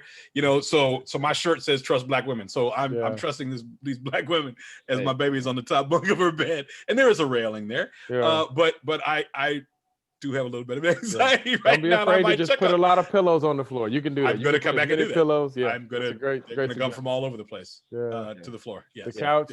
Take the ones that people sit on and just don't you worry. I'm going to send you a picture. Exactly. I want to give a real shout out real quick also to Henry Sherman. Oh yeah. And his, again, we talked about it earlier, but his dignity in the face of dealing with an asshole and royal, racist asshole. Yeah. and being called a Col. What exactly is being called Coltrane supposed to? But I get it. Let me tell you, I my equivalent of Coltrane. There's a 1942 movie that stars Edward G. Robinson, and he's a gangster, and he's trying to make his way. He goes up into this hotel room to play cards. Like, this is the card game you want to get. This is high stakes. He's ready to play. He wants to play cards, but he knows they've been cheating. And he was like, yeah, we're going to play, but we're going to get a fresh deck. He turns to the only Black guy in the room and tells him to go down and get cards. He said, hey, Suntan, I want you to go down and get a deck of cards. Coltrane is the equivalent of Suntan to me. Every time he says it, I just think about Suntan. Oh, my God. The blatant racism, you watch an old Disney thing or old Merry Melodies or whatever, just for no reason, somebody be dancing. Next thing you know, they split into like two black things, black people hitting some drums, like for no apparent reason, or Tom and Jerry, the lady, the the homemaker, or really the housekeeper, shooing, yelling Thomas's name. Thomas. Yelling at that way, for no good apparent reason. But Edward G. Robinson called him Suntan. Like, why? For what? Yeah. I think in Royal's case, I'd like to believe, but who knows? But I'd like to believe he was instantly offended and intimidated because he knew this guy was a success, and that he was, he wanted to stake his claim. So he went to the knee jerk reaction is racism. Yeah. And which Richie didn't even compute to Richie. Yeah. And Margot was ready to defend him twice. Yep. Chaz was the only one who was like, okay, whatever. But then later, Chaz realized there's warmth here. This is a person, there's a lot of warmth. He can relate on the level of being a widower. Right. But I would argue that I'm slow to say it's racism in terms of Royal hates Black people. No, I don't think it's that. No, I don't think it's that. Pagoda's one of his favorite, best friends in the whole thing, right? Yeah. But I think what it is I think from the beginning. So at some point in Royal's mind, there's this path he takes where he's starting out to see, kind of testing the waters with Eleanor to see if, can I still, is it still a thing, Ethelene? Yeah. And so he starts there, and then when he realizes that may not be the move, now I just need to make sure the guy she's going to be dealing with is a good guy. So let me press all of his buttons and just see how he handles it. Like, let me throw the whole 7 flavors of smoke at him and then just see how he responds to it. And it's from everything to Coltrane to how is he going to deal with the talk and jive. Like, all of that is just, let me see who he is. What's your character? I got a counter to that though, JJ. And I'm gonna tell you why. He does that after he does that after the walk. Okay. Elaborate. So earlier, so if I'm not mistaken, and I could be very well mistaken, so earlier in the film, they're about to go out. Ethelene and Royal Ethelene and Henry are about to go out for the night, and Pagoda's got the door. Yep. Yeah. And he says, I don't think he's gonna die in 2 weeks. You might think he's gonna die in 2 weeks, but I don't. Yeah. I'm not convinced. Yeah. She's like, well, I hope you're right. I hope you're right. I hope he doesn't die in 2 weeks. Yeah. It's like, I don't think I'll go out with you tonight. And so Pagoda closes the door. Right? Yeah. Okay. Fine. The next day, if I'm not mistaken, they take a walk. That's when they take that walk. Yeah, they do. As soon as he says it, Pagoda comes back in and tells him in the toy closet. Right. Pagoda tells Royal in the toy closet. Yeah, that's what she said. She said that? He's drinking a martini. Said, got him on the ropes. Got him on the ropes, right? And so then they take the walk. And he asked about her love life. Yeah, he asked about her love life. So he's in the same robe when he comes back to the kitchen. He's in the same robe, and that's when he tries him. That's when he pushes the buttons. Yeah. He sees where he is, but I think he thinks something's going to happen. And wait, I thought it was. Maybe I'm getting there. Maybe I'm. Yeah, I think the walk with the wife happens first. Yeah. And then after the walk with the wife. Oh, then the fight and everything else happens. Yeah. Now I will say the fight in the kitchen comes after she refuses to go out with Henry that night. Okay. So it's the walk during the day. And then Henry and her are supposed to go out that night. And when he makes the comment about Royal, she was like, I'm not going out with you tonight. And then she comes back in. When she tells Royal, the next day, Royal wakes up and they're in the kitchen. And when they're in the kitchen, then he's like. But I thought he was wearing the same thing. Okay. All right. Yeah. The reason I think it is because what he's doing in that kitchen scene is creating a scene because he knows he already has his wife's sympathy. I'm a sick man, and she's still on my side. Now you're gonna be yelling at me, and I'm gonna get even more sympathy because I'm the victim here. Right. But unfortunately, the ruse only had about 30 more minutes in it after that. Yeah, 45 more minutes in it. Because all that did was make him go and do his homework. Yeah, and he knew his wife had stomach cancer, and that's what Royal wasn't counting on. If he said any other kind of cancer, he probably would have made it. Yeah, throat cancer, but he wouldn't be able to eat. Yeah, or smoke the cigarettes. Yeah, smoke the cigarettes. Well, you kind of let him do it at the end. Yeah, at that point, yeah. I think he marked him as his true rival. Like unlike you're everything I'm not. Her other exactly. Her other suitors. Whose names are escaping me. The Franklin Benedict. Yeah. Do we believe Royal sabotaged those relationships as well? No, Royal was. God knows I've had my peccadillos. In the words of Royal. No, I don't think he did. Yeah, what do you think? What do you think, Calvin? I don't think he did. I think this is the one that he recognized was a true rival, and eventually he came to the understanding. I think that we were talking about before, that he was a good guy. That he and by pushing those buttons, by seeing his reaction to all those kind of things, and his deduction, his powers of reasoning, and whatever. So interesting. So the genre defining moment of the film. I mean, first of all, a telling of like childhood, like a failed childhood. They've done this before in other movies. Yeah. There was the movie that they based this on. I guess the fabulous Ambersons. The Fabulous Ambersons. I mean, they've done this story before, but I think this is the perfection of that kind of story. And since they have tried to make, like, I mean, with Succession, like countless stories on TV and movies where they are trying to create this dynamic that Wes mastered in this film. So there's that aspect of it. Joe, what are you thinking about, like in terms of genre defining moments? Wes doesn't have a genre. Okay. Wes is his own lane, man. I think it's funny. This movie's made by Disney, Touchstone. He's third film out. He Bottle Rocket was an indie cult classic. Did well at Sundance and South by Southwest, and then Rushmore. He's in the big leagues. So he goes super studio with Touchstone for this, and you realize then that he's not making movies for everybody, but yet they have an appeal. Yeah. So when it comes to genre, it's a comedy, but there are some dramatic moments in it. So is it a comedy like Hitch? Because there's some romance in it. Is it kind of like Hitch? No. But I think I think so.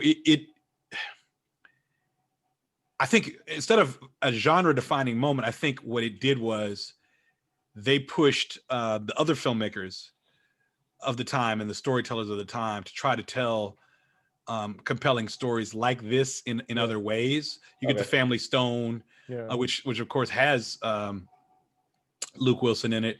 You get there's a lot of little ensemble things that come out that are kind of dramedies like this. And I'm going to say this too. And we kind of loosely talk awards, but the Oscars didn't know what to do with this. And because it was hailed. I mean, this was beloved. So my brother saw it. I was going to say this. My brother was walking down the street, first year out of college, walking down the street near New York Film Festival or Tribeca Film Festival, somewhere over there. And Wes Anderson was like on the street, and he knew who Wes Anderson was. So he was like, "Hey, how you doing?" And so they got to talking. And he's like, "Yeah, man, I'm from Dallas." He's like, "Oh, man, I'm from Houston." He's like, "Yeah, I know."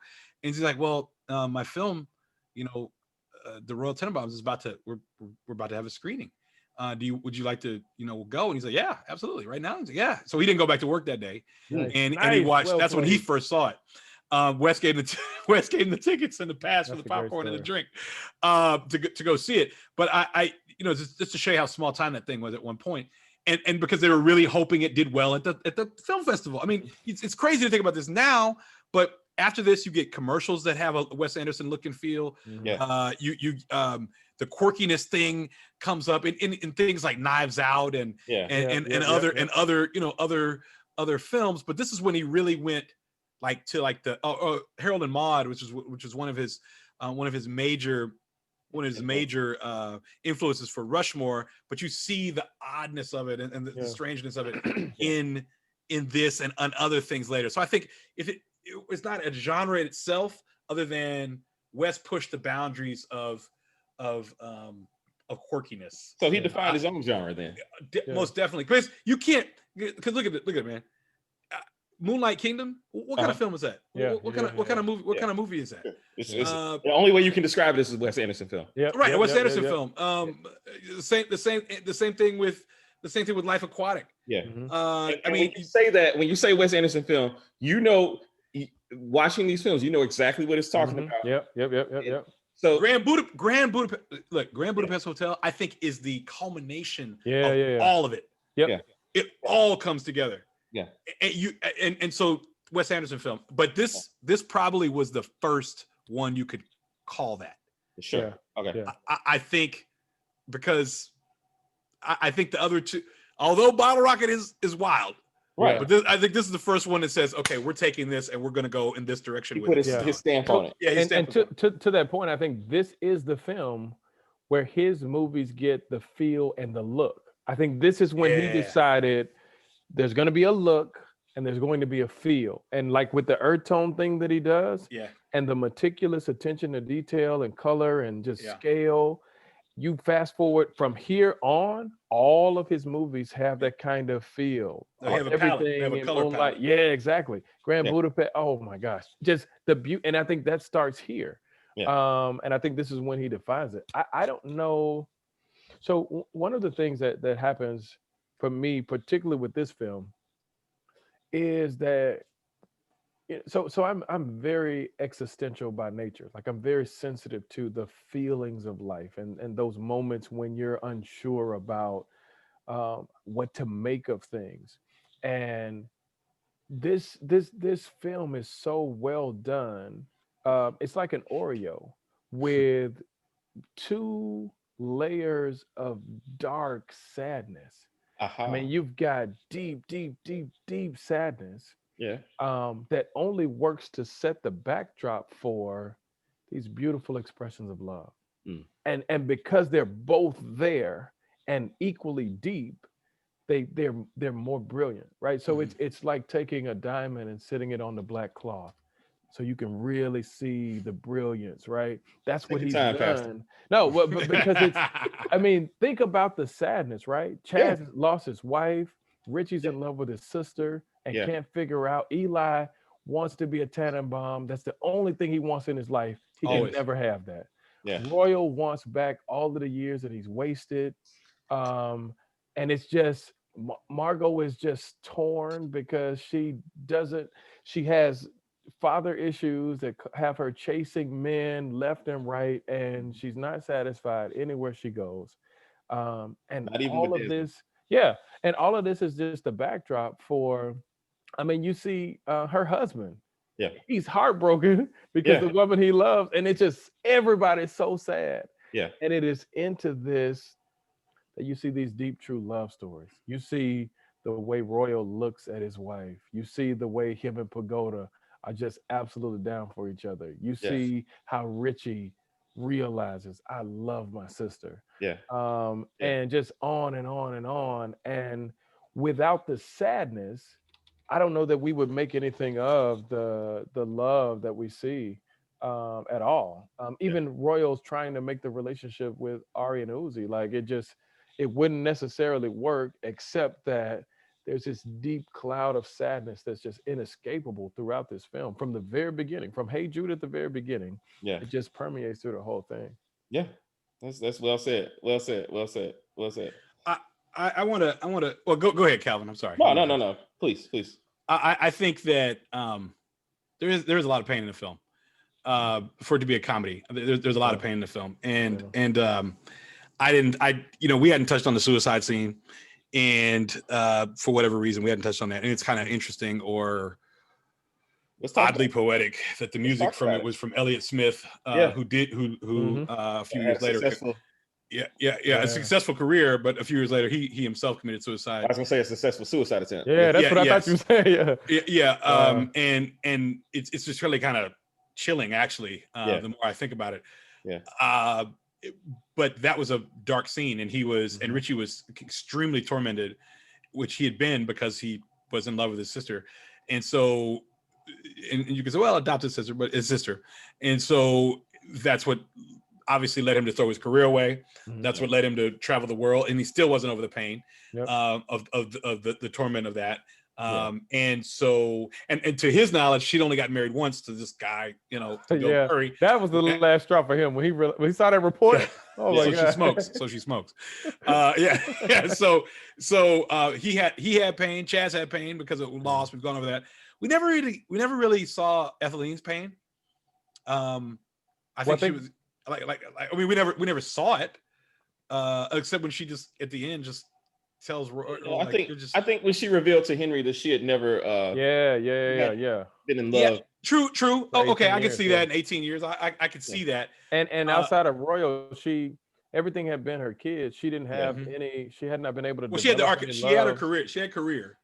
But she had the woman's burden, man. She raised those. I agree. No, I agree with you. What I'm saying is, she didn't have time to mourn.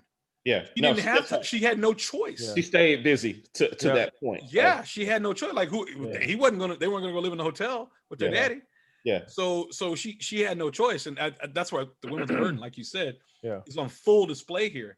Yeah. And Wes Anderson is a child of divorce.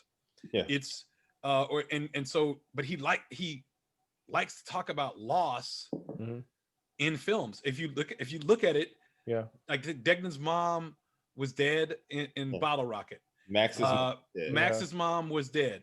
Yep. Here you have divorce and death. Yeah. a lead character dies. The lead character dies in the film. Yeah. And then Zeus's best friend dies. Yeah. We start off with Esteban. Esteban Duplantier dying. Seymour Cassel dying. And then later, of course, Ned dies. Kingsley. Ned Kingsley dies. Right. And but it was abandonment too, because his dad was there and he never acknowledged him and he had to go find him. Yeah. This talk about loss and pain is very central to his films, despite the comedy, despite the fashion, despite the colorful palettes, despite the art direction. He is driving home a point of loss. Shoot, we just talked about, I just mentioned Moonlight Kingdom. That he's an orphan. Right. And then he gets kicked out of his foster home. And so it's like, man, imagine the pain. And he's like 10 or 11 or 12 years old. So imagine the pain. So Wes Anderson characters are thriving through this pain. Yes, that's we think. That's what the thing is. Well, I mean, surviving is probably better. Surviving is better. Yeah, the thing that works so well is that everybody who's alive can connect to pain and disappointment. And when he drives those themes, those are the things that allow people to connect in visceral ways, right? The thing that's really interesting about this film to me, though, is everyone's pain seems to be on display and noticed, right? So mom comes to check on Margot. Hey, I'm worried about you. And Royal has the scene with Chaz. Hey, I think you're having a nervous breakdown. No one seems to notice the depth of Richie's pain. Like no one acknowledges it at any point. But it was their secret. No. But what I'm saying is, he's been out on this ocean liner. That's not normal. Like he's still wearing athletic gear all the time. The way I look at it, he was a multimillionaire and eccentric, and he's always been kind of infantilized because he's the baby. Is he the baby or is he the middle child? I mean, he's the baby. I think Royal considers him the baby, but I think he's the baby, and I think Margot's older. In my mind, she's older. I gotta look that up. I don't know. But I'm sure you're gonna look. Get on there. Get on the Googles. See what I do. Yes. Get on the Googles. No, but I think he's considered the baby, and not fully developed in some of those ways. But that also makes him, I think you brought up earlier, I think far more loving, and far more accepting, as well. So in general, just of people in general, and hey, if you got happiness, go chase after it and fight for it every day. And I think he can't fight for his happiness, and so they just kind of let him go out there and be eccentric, and to them be eccentric. I mean, he's in a tent in the ballroom. But that's what I'm saying. That should have been a red flag. Hey, man, something's not okay. When you cross that threshold, you are 9 years old again. Yeah, but what I'm saying is his dad saw it in Chaz and said, "This is not okay what you're doing." The mom saw it in Margot. But he asked her, Royal asked him, why'd you bomb that? Why? No, but what I'm saying is there's no moment where Royal says, "Son, you seem very sad. You seem, he asked him about what happened that day, but it made it seem like there was an event in the past that happened and we never got an explanation for it. Not that there is something that's lingering. So the plane crash happened in Chaz's past, but Royal said, "I'm looking at something that's wrong with you today." Because for Chaz, it's only been like a year. Yeah. Because when he says, "I've had a rough year, Dad," and he's like, I know you. And to be perfectly honest, I don't recall. I'm sure Baldwin said it, but I don't recall. I don't recall the time frame. Yeah. After Rachel passed. So when he says, I've had a rough year, Dad," it's like, I know you have. Yeah. So the questions I had lingering have to do with, one, if it's really necessary to have an archaeological scientist for housing and transportation. Is that what she like? Are those two areas where you normally have? In New York, you got to. You can't build. You can't just build anywhere. You remember, so there's burial grounds, there's all kind of things. So you can't, brother, you try it if you want to. You can't just that's why it's good business. So you can't excavate something and start building somewhere without full respect to whomever is buried there or whatever you find. That's because Bill the Butcher fought Leo DiCaprio. Yeah, exactly. And so although it doesn't say we're in New York, we know we're in New York. Yeah. And there's an interesting thing, or a note that on the director's cut, that Hackman was furious that where Pagoda's standing, when he tells him, she says the black man asked her to marry him. Yeah. And he's standing in front of the Statue of Liberty, like he's blocking the Statue of Liberty. You can't see it. Yeah. No, but it's clearly like yeah. The Statue of Liberty is behind Pagoda, but you can't see it. And Hackman was furious. He's like, what? He's like, and Wes had to say, it's not that type of New York picture. Yeah. We're in New York, but New York is not. You got to know it. Yeah. You got to know it, and it's not a character. Yeah. In many films, it's a character. In Ghostbusters, it's a character. Yeah, absolutely. In Manhattan, it's a character. In Arthur, in the film Arthur, it's a character. You know what I mean? It's not a character in this film. Yeah. So in Do the Right Thing, it's in Do the Right Thing, it's a character. It's not a character in this film. So so in The Wiz, So you got to remember that we're doing this differently. Yeah, we're doing this a little differently. But I'm with you, man. That pain thing, I think, is big, and he drives it home. Yeah, he drives that point home in any number of ways. But we don't really get into Margot's pain. But I think it's because it all comes back to Dad. I think. Yeah. He broke her heart. Yep. He broke her heart on her birthday. Yeah. And she never got over it. And he called her his adopted daughter. Yeah. He never accepted her. Every opportunity he had, he was intentional about it, which, that's about as hurtful as it gets for a child. So, my second favorite line, I want to go ahead, JJ. I just had a question about the people who make money in this family. So I don't know that Margot makes any money, or I don't see her generating money. Maybe Chaz. No, they all make money. They all make money in my mind. Yeah. Okay. Because she produces plays. When was the last time though? 7 years. But what is she? She's married to a scientist. I mean, she probably has. What does she care? She has another place. Yeah, in New York? I thought about that, and I'm like, how can she afford it if she hasn't had a successful another place with Helen Scott, a rent control spot in New York somewhere? Yeah. Where she goes to write, I guess. Yeah. We hope. I'm sure she's okay. Chaz is, Oh yeah, Chaz. I'm sure is doing well, and I guess Etheline is doing well. Richie won the U.S. Open or whatever they want, the analog for it 5 times. So he's Richie true. is he's Pete Sampras. That's true. He's literally Pete. He's Pete Sampras. Richie never has to do a thing again. Yeah, that's why he can travel. Like nobody's tripping. And he retires at 26. Yeah, that makes sense. Be on board. I mean, yeah. Brothers, hey, he's fine. Matt's Vilander. We ain't got to worry about it. No, go. So that's the thing. Like they're all okay. Nobody's worried about money. Notice the only person worried about money is their father. Yep. Whom had he had a better relationship, any one of them. Yeah. Any one of them. Yeah. But probably more Chaz and Richie. Yeah. But Richie's wealthy and his dad can't pay his.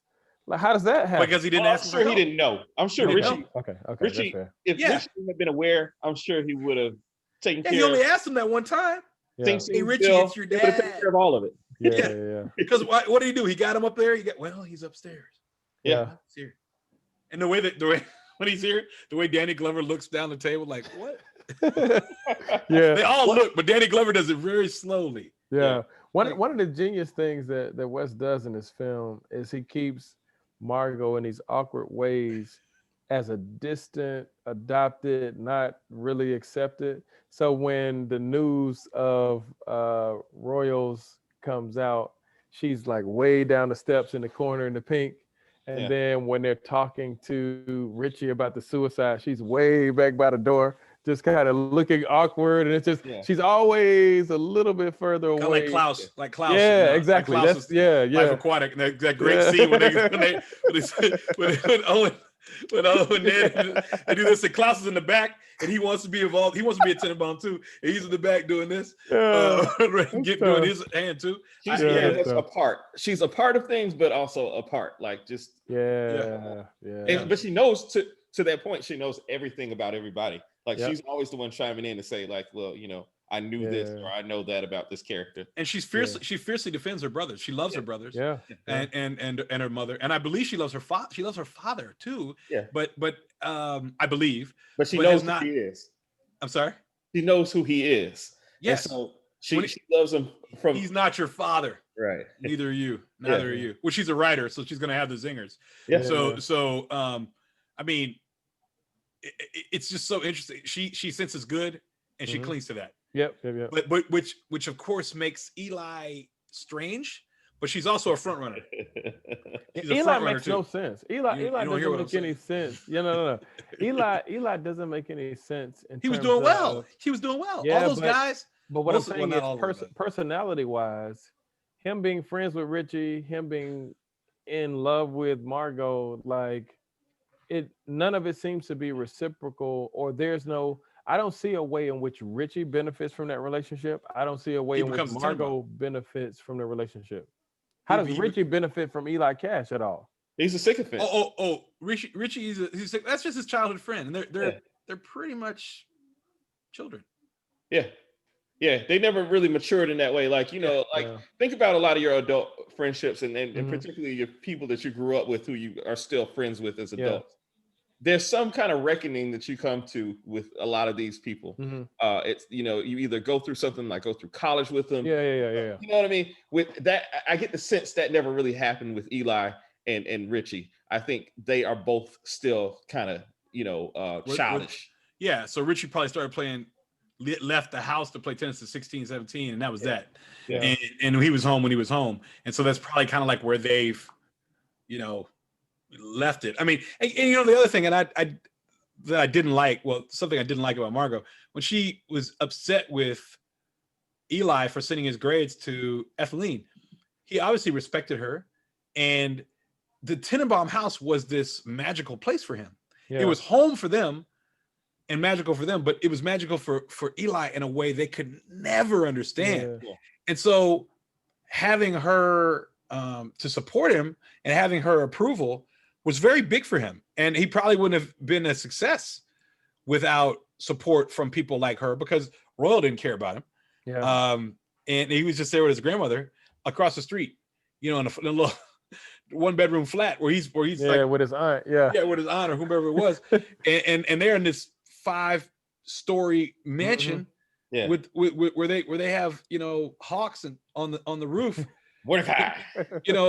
Fly, Mordecai. I mean, it's crazy, man. It's crazy. But I think it does make sense for Margot to sort of defend that space, because remember, she's still fighting for her place of legitimacy within the family. Yeah. Right. So look, you can't come you can't come take more of my mother's attention when I'm struggling to get it as an adopted kid too. Yeah. There's only room for one. You're cutting in on some of my shine here. Yeah. It's kind of how I read that. But I think my question about the Eli Cash relationship, particularly with Richie, is so with Royal and Pagoda, you see a mutual benefit. Pagoda shares information. Pagoda's he's loyal to him. He's helping. He's on Royal's side. Yeah. So a friendship there makes perfect sense. Like it's mutually beneficial. They seem to have genuine respect and love for each other. I don't know what Eli ever did for Richie one time. Richie gave him a secret. He told it. He never seemed to be doing the kinds of things that you would want your friend to be doing for you at any point. So it doesn't make sense to me that they're friends, because it's like, we're old now and I can see through this. How are you benefiting me? I don't think Richie has any friends. I think Richie and that's his. That adds to the sadness then. Yeah. That's the other thing. Like, think about who is he around all that time since he was 16, 17 years old. Yeah. Were competitors. Yeah. And other people trying to be number one in the world like him. So you can't trying to beat the bomber and be the bomber. Yeah. So there's no friendships there with that. Yeah. They're just not. And so I just watched the Tiger documentary and parts 1 and 2, which I highly suggest to anybody listening. Okay. And there was a point they were saying, after, I guess the latest time he's come back, it's like he's a different guy. He's enjoying the tour. He's joking with people. Like he didn't do all that. Yeah. He came out here to play and beat you. Yeah. Go back home. Or go back to Vegas, where he was going. But I think that it's the same thing with Richie. Like this is his last friend. This is his friend, his first friend. That's not his sister or brother. Yeah. So and that's a part of the sadness. None of them have friends. Yeah. They only have the family, and the family is as helpful as it is hurtful for most all of them. I think the tag for the film was "Family is everything." Yeah, I think that's so. To your point, yeah, that it kind of falls there. Yeah. I want to say something about the fashion though. Let's do it. If I may. Oh yeah, absolutely. Impeccable. Yeah. John, of course, wore the same gray and white, same gray and white pinstripes that Royal has on behind me in this picture behind me. Royal had like 5 shirts, one suit, and 5 shirts. 2 purple shirts, 2 pink shirts, by the way. Yes, he did. And some beautiful ties. And I believe it was Brooks Brothers that made all that for him. I can see that. But it was absolutely beautiful. Yeah. And he was on point. Of course, Calvin is sporting the Richie Tenenbaum red Adidas. And simple. I forgot how big the neck on that thing is. Like, you know what I mean? Like when it's zipped up, it's going high. It forms a turtleneck. Like it does. Yeah, it's going out there. Yeah. And so and then Richie, I mean, hold on, let me not even get there yet. Henry Sherman, definitely Brooks Brothers. Yeah. Clean. Yeah. Mm-hmm.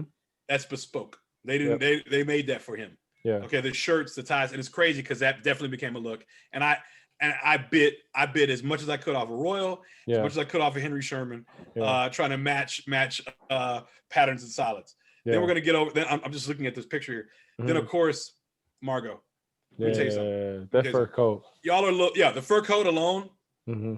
It was on runways immediately in the spring. Yeah. After the fall, the day it was on runways. People wore it. People did it.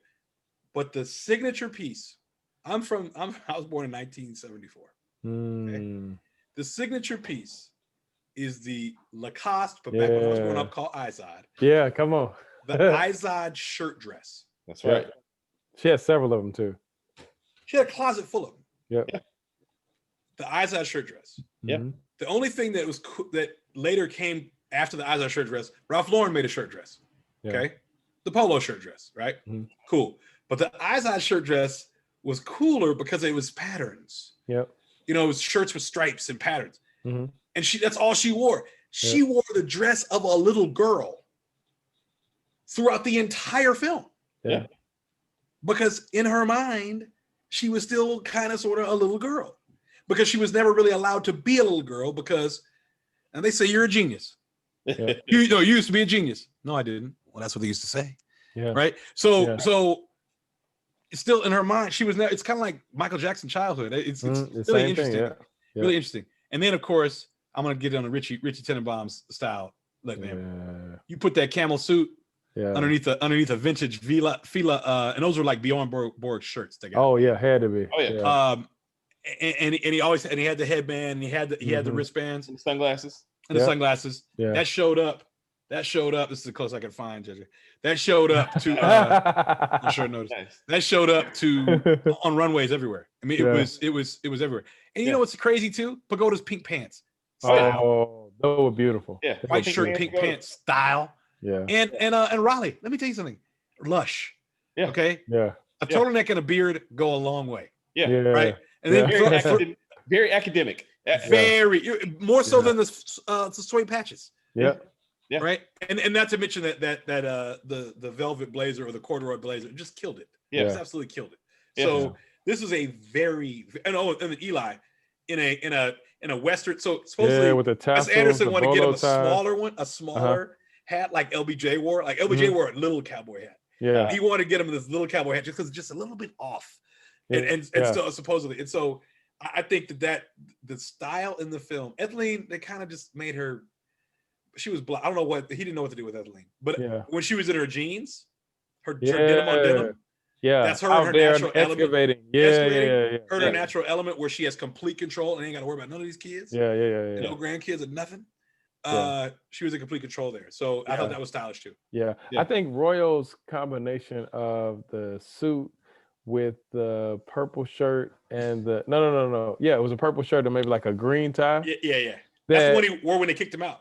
Or is the other way around? In theory, it shouldn't have worked, but it was the Joker taught us it works. Ridiculous. Yeah. So that the uniform of the people who worked in the hotel Which is clearly the Waldorf Astoria over there. Yeah, the Linwood Park. Yeah, yes, that was ridiculous. I think that the wedding day was pretty cool. Yeah, that was really fresh. The simple, subtle change from red to black with the suits for royals, like that was really cool. Like it was just good pickup. Yeah, it was like, wow, we're still gonna stick with the theme, but we just want to show you we acknowledging what's going on here. I think all of that was just really, really absurd, man, and just very well played. I think all of Sherman's stuff was it was always clean, and it just the clothes, like Royal wears one suit, Sherman wears one blazer. Like it's just it's not weird that they wear the same thing every day, and I don't know how come it's not weird, but they do it, and we're okay with it. And they look invincible in them. Yeah, they look amazing in them. Yeah. Gene Hackman usually is not in a movie where he's not dressed to the nines. Yeah. And if somebody wants to know, I'm going to give you first. I'm going to give you the firm. So go check that out. Give me your best look. Best look of the film. Yeah. It's a tie between Royal and Henry, which look? Well, Henry's best look is when Royal brings her the divorce decree. He's in front of his house. I can see that. It's a beautiful shot. Yeah. He's in front of his house. You could tell it's spring because like there's flowers that are like coming off the trees or whatever. Mm-hmm. But Henry is never as tall and he's never as strong, and he lost that moment because Royal won that moment. Yeah. He won every scene he was in though. He did. Well, except the one he kicked him out. But in my mind, he did. Yeah. But I thought Henry's look was amazing in that scene. Yeah. I thought his look was because his son, something about the sun and everything. It just worked. I think Royal's look when he met Pagoda in that beautiful coat. When the first time we saw him in the coat and the sun was hitting it, oh my God! I was like, "What is that coat made out of?" Like it looked like it was made out of shredded up pieces of the golden ticket from Charlie and the Chocolate Factory. Like it was so ridiculous. I was like, "What in the world?" And then go ahead. Please go ahead. I was gonna say that his whole look was just, I was there, and Pagoda's hat was the only hat that rivals it for me cinematically. Are the hats from Coming to America when they first get to New York? Those are the only hats that can rival Pagoda's hat in that. I thought you were gonna say the Malcolm hat that I love that you wear. No, it's almost high. It's pluming. Yeah, that's a fantastic hat as well. It's at least this high. Yeah, now, I was gonna say, you know what is a better look than Henry outside is Royal when he comes downstairs with the cigarette holder. Yeah, and he has these darker glasses on. Yeah. And he's about to go out on the town. He's a New Yorker about to hit the streets of New York. Yeah. And much like these little glasses I'm wearing here with this light tint for no good reason. Yeah. He had something like that on with the cigarettes. He had like gloves or something like that. Yeah, he was. The ostrich glove. I think those were ostrich brown. He was clean, Jack. He was clean, Jack. Yeah. Okay. He felt a little bit like Jack and Something's Got to Give to me. Okay. And that the look kind of reminded me of a certain kind of maybe that's just a New York vibe that I got from both of them, but it just I can see that. See, for me, it's all about the tracks. And shout out to Corey Richardson, who is newly adopted into the. Shout out to Corey. Corey very frequently would visit Nashville as a part of his job capacity. Uh-huh. And I met him out at the Omni Hotel once, just to kind of come have a drink or whatever and hang out, as it were. And I had on a blue tracksuit, much like this one. He gave me so much shit that night. He was like, "You look ridiculous, blah blah blah." I was like, "Well, Corey, I'm real comfortable. My shoes match. I'm very, and lo and behold, our now." Is all about, much to Simone's chagrin, all about tracksuits. But the tracksuits for me started with between this and The Sopranos, Nice, you know, nice. exactly, Joe. Yeah. I really felt like, you know, this was the move to make. So yeah, man. But you know, you guys are the sartorialists of the group. Now, Calvin, with a person that has many shoes, Yeah, hard to exactly. find Trying to shoes catch as up. you, Yeah. as many designer specifically made limited edition T-shirts that you own, Yeah. and all types of things like you're wearing right now. Surly shirt. Shout out to Reese. There you go. Hey, look, we try King not of to the kill anybody 101. tonight. This is Yes. first shout out tonight. Yeah, Shout there out you to go. Reese. Surly shirts. Nice. Shirley shirts, of course. No, you are quite the sartorialist as well, and of course a standard bearer, particularly when it comes to hey, being comfortable. I am wearing joggers right now, as comfortably as I possibly can. As joggers right now. But no. Do you have any gripes or nitpicks about the film, John or Calvin? I'll defer to John. Yeah, no, I think that I wanted a little bit more from Royals. No, from Sherman's son. I felt like he was kind of an ornament and just he didn't really add much. This is the second time you've mentioned him now. Yeah, because I'm like, you could have given me a lot more. I think that he was away serving our country. Yeah, and I'm proud of his service, but I just felt like when he arrived, you know, he could have brought something with him. I got some. Well, I got a lot of Maud Lebowski vibes from that, and proudly armed him for that. I don't know that I have any gripes from this. I think that the film doesn't work if we don't lose Royal. That sort of cements it in a way. Spoiler alert. Sorry. Well, why are you listening? If you, but we appreciate you. We do. I also don't know what happens to Riley. I'm a little bit curious. I think he's still around, but we don't know for how long, and there's no sense of any resolution.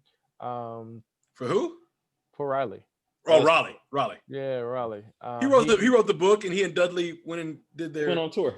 Well, what happens with Margot? Are they done? Is it Margot? They're just secretly in love. She wrote a play. No, with Margot and Raleigh. They're no longer together. Yeah. But I don't know that anything feels undone.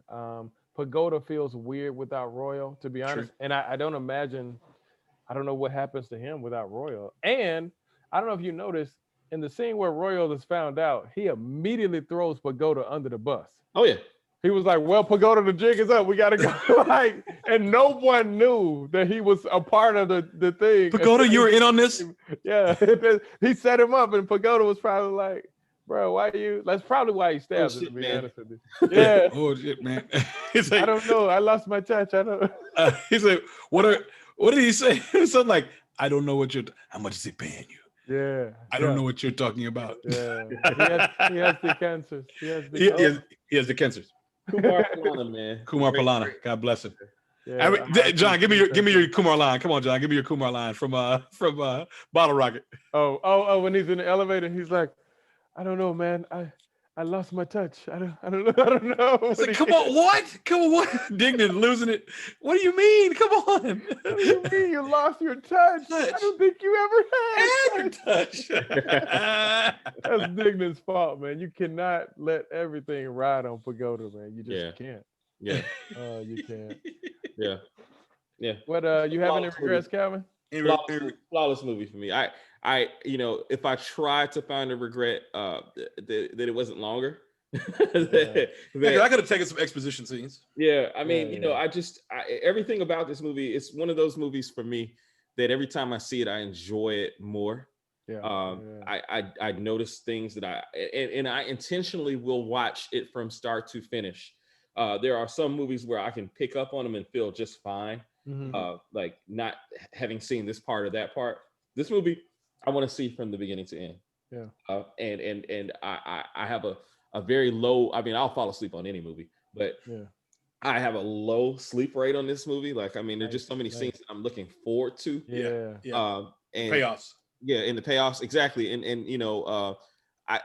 I'm hard pressed to think about anything about this film, except maybe the elitism of it. because I want more people to love it. You know what I mean? I want more people to it's one of those movies I want, like, you know, when I'm dating a young lady, for instance, and she says, you know, she doesn't know about this movie, it's kind of a, okay, well, let's watch it. And I'm not so secretly judging. Yeah. You know, and you know, so it's threat level midnight, huh? Yes, very much. Yeah, that's it. So how widely would you say is Wes's work known? Do you run into people who are familiar with Wes Anderson, I mean, or is it not? In my field, I work in a pretty learned field. Okay. And I'm still surprised from day to day, and not just people of color, because I mean, with people of color, this is not a black movie, you know what I mean? Yeah, at all, by any stretch. But a lot of black folks are up on this, you know what I mean? And so, but there are a surprising number of people who are physicians and who are, you know, well-to-do in the parlance of our times, however you want to think about it, who don't know about Wes Anderson films or have been turned off by whatever, you know, like I took a young lady in the yesteryear on a date to see the Darjeeling Limited. Yeah. And that's tough. Wasn't a good, that's a tough. I wish you would call me. I wish you called me. I would have told you that was not going to work. Yeah. I went by myself. This is in my ne'er-do-well days, you know. Yeah. You know, she was turned off from Wes Anderson from that point on, which, you know, I guess kind of was a bad portent for. It was ominous. Yeah. Yeah, I don't know if any of these are date. I don't know if any of the films are date. You probably go to Rushmore is probably a date movie. It could be, but to your point, it's you gotta love it, or you gotta or have an open mind. You gotta have an open mind, particularly for a date. For this, I've seen these either with my siblings or by myself. Or with friends who are like I watched Life Aquatic on DVD at my home with Spence and Dennis Spencer and Christian Watchko. The four of us watched it one afternoon, but we were all fans of the Royal Tenenbaums and Rushmore and Bottle Rocket. So it was not I'm not saying our fandom was the same, but we were all, at least we weren't too open to it. We were open to it, and nobody was like, "What in the world is it?" Not us. We knew what we were there for. Yeah, so with Wes Anderson, for me, I'm a huge fan of black and white movies, particularly about 39 to about 54. Oh, I know. This is your month is coming up. Your month is coming up. Yeah, so in February, we have TCM's Turner Classic Movies. Go ahead. But you know, so the Oscars moved back to April. Yeah, so I don't know. I don't know what's going to happen. I gotta figure it out. But usually February, we get 31 days of Oscars, and it's just... I print out the schedule and I mark the ones that I want to see again that I haven't seen. And so when I do it, because I'm a fan of that, I never expect anybody to have seen the films that I've seen or to be as into them as I am. And so that's just how I start. And it's a similar thing with Wes Anderson. I never anticipate that someone is going to be all into or know much about. I remember I had on a Steve Zissou shirt, and I was just walking randomly somewhere, maybe in Houston or somewhere, and a white guy saw it, and he almost lost his mind. He was like, "Yeah, bro," and I knew, and I knew that it was just like no one knew but me and him, and I've only gotten a reaction when I've worn that shirt one time. Outside of people that I knew who had seen the films. John bought me a Bomber t-shirt, and the only reason I'm not wearing it, the only reason is because of this green screen, because it wouldn't work with the green screen. And I tried it. I tried it, but it just wouldn't work with my green screen. So I'm sorry. So I apologize. But I have a Bomber shirt. It's green Bomber shirt with Richie's face, and he's got the headband and the sweatband, the wristbands as well. And I think, to answer your question about how many people do you think know it, I think it's a huge cult classic. Calvin just mentioned cosplay. I mean, we're just thinking America right now, but this is huge all over the world. And just from the things I've seen, just looking up, just looking for pictures and doing research, this film is a very, very big deal. And I mentioned before, the Oscars did not know what to do. I can't, either I said it down here or in conversation. The Oscars didn't know what to do with this.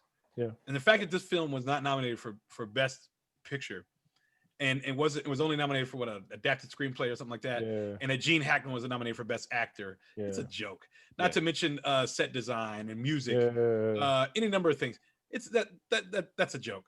Yeah. So I and I'm not saying I had to be nominated for a bunch of them, but writing, directing, picture, definitely. Let's say writing, directing, picture, and definitely actor. But I would go for production design, art direction as well, because it's masterful, and the use of color that you all have already mentioned. The use of color in this is outstanding. Yeah, and he created his own lane. You know, when he did it, and I'm going to look back at the Oscar nominees that year, and see. So JJ, I think. Well, no, I don't know. I got to find out when this 31 Days of Oscar is. I'm still working on that for you. Okay. But I'm gonna find out whoever else was up for Oscars that year. But so where does it rank for you, Calvin? So as far as Wes Anderson films are concerned, it's number 2. Okay. It's number 2 for me. So what? I love it, and my love for this movie is deep. I just said it was a flawless film. Number 1 is The Life Aquatic for me. Wow. Okay. Yeah. Life Aquatic is easy to it's a love note to Bill Murray. It allows us, along with Zombieland, to really appreciate Bill Murray in his lifetime and give him his props and give him his ultimate, more so even than Lost in Translation, which he was nominated for. I really feel like The Life Aquatic was the quintessential Bill Murray movie. So there's that about it. There's the whole. I'm a nature special guy. When I got Disney Plus, I was ecstatic to see that there was a National Geographic section of it, and then subsequently disappointed because it's kind of, it's not a lot on there. But the whole Jacques Cousteau, nature special, I love all of that. So Life Aquatic is number 1 for me. The Royal Tenenbaums is number 2. It is by far my favorite Luke Wilson movie, together and or separately. Like, and this is including Old School, this is including Marley and Me, this is including all the other vehicles they have. This is Zoolander, what have you. This is it for me. This is the best Owen Luke, in Bottle Rocket. And the other all the other Wes Anderson movies they've done together, but this is their best collaboration. This is, even though they're not playing brothers in this film, they that brotherly love comes across so well in this film above all else. So like which was written by Owen and Wes, and I wanted to say that I forgot to mention that earlier. So those are my rankings. What about you, Joe? Man, this is tough. I am Max Fisher. Okay. But this is the one I keep coming back to. So for Wes Anderson films, for me, this is it. I don't know. As I say it, I can't. Life Aquatic, to Calvin's point, Life Aquatic, I see so much of Steve in me. Yes. And it's so hard to not love. Like, Carlos. Thank you. Yeah, I mean, having a flag and everybody having their and me trying to coach up a team of a motley crew of people and leading a motley crew. It's so much of me. But I do see. I probably would put Life Aquatic first, and much like what you were saying, Colin, On in a Loop. I mean, I can remember a week, man. I can remember a week when I first got to Athens, man, where I might have watched Life Aquatic. I might have watched it because I was there by myself. I was by myself in this crummy little apartment, and all I had was my DVDs to escape. And I might have sat in there and watched Life Aquatic back to back, 3-4 times in a row, and then watched Royal Tenenbaums. But it's probably Life Aquatic. So Royal Tenenbaums is number 2 as it pertains to Wes Anderson films, and it's hard. But I'll just say in my 25 favorite films to watch, it's definitely in the 25. If it's on the short list of this is on, I'm gonna sit down and watch it. Yeah. And a short list for me is probably 50 films of that. I like that. Yeah. Those are the genres for me. For Gene Hackman, it's one of the last things I remember he made. I think he only made a couple more films. Yeah, he retired 3 years later. Yeah. Was the next. Right. Right. Which, of course, we're talking about two very different types of films. And he rightfully won that Golden Globe. So that's great. I just did my little Oscar research. A Beautiful Mind. Is A Beautiful Mind better than Royal Tenenbaums?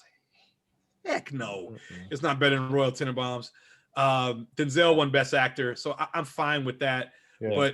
But Gene should have gotten a nomination in there. You could probably take Will Smith out of Ali. And Joseph Carlos III said that today at 11:34 p.m. Oh, the dude that played Ali in One Night in it was at least the same level. Yeah. See, so to my point, my poser. I'm still mad about that.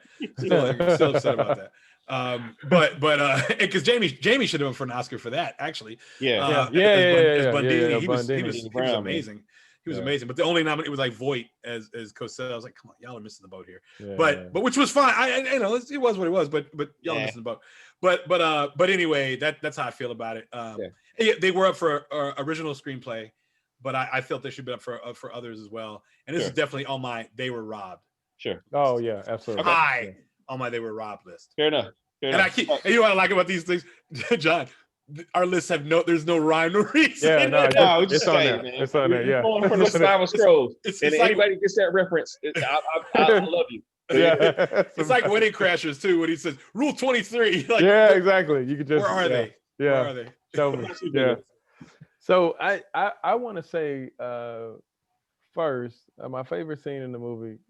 I've got like 17, but one of the ones that I think is just wonderfully done is the scene with Royal and his wife. They're walking, and she's asking him, how are you doing? He's like, I'm having a ball.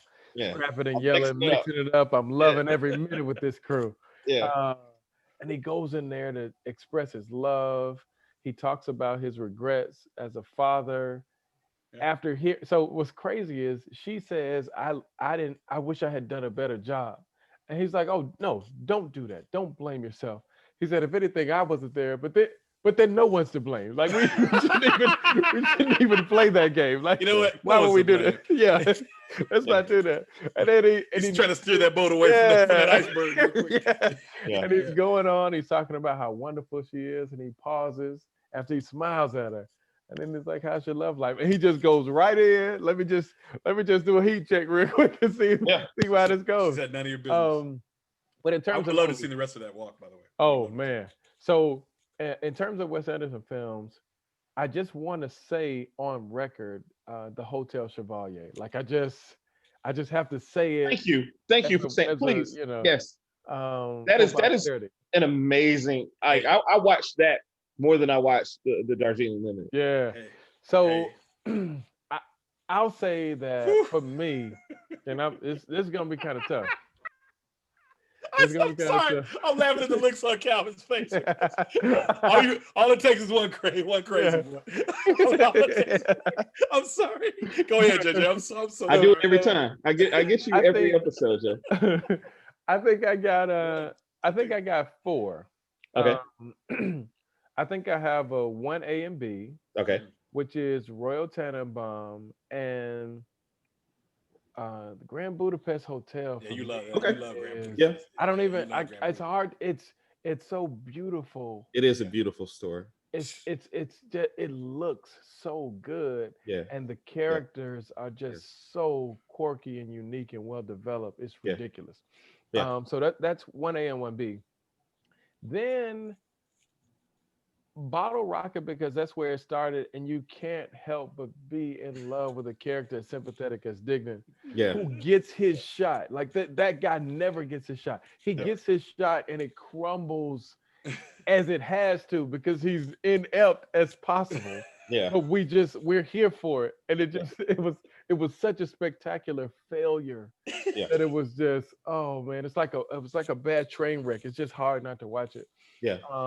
And then Royal Tenenbaum would be 2B. Like those two are just, they're right there with me. And then Life Aquatic is like right right there Yeah. after that for me. But those are my big four. Those are my load bearing walls for Wes Anderson. And Nice. I'd be interested to hear you guys talk about, and maybe this is just not worth doing, but every time I think and talk about Wes, I can't help but also think about Spike. And I just wonder what parallels you see, Oh what yeah. share, what Yeah. similarities. What do you guys think about that? Yeah. I that's man. I mean, you're hitting on something that we probably should talk about in depth because they're two of my top 5 directors. Yeah. And to your point, their works are comparable in so many different ways. And so like I think about like, Spike's work in like in Do the Right Thing in Crooklyn, Yeah.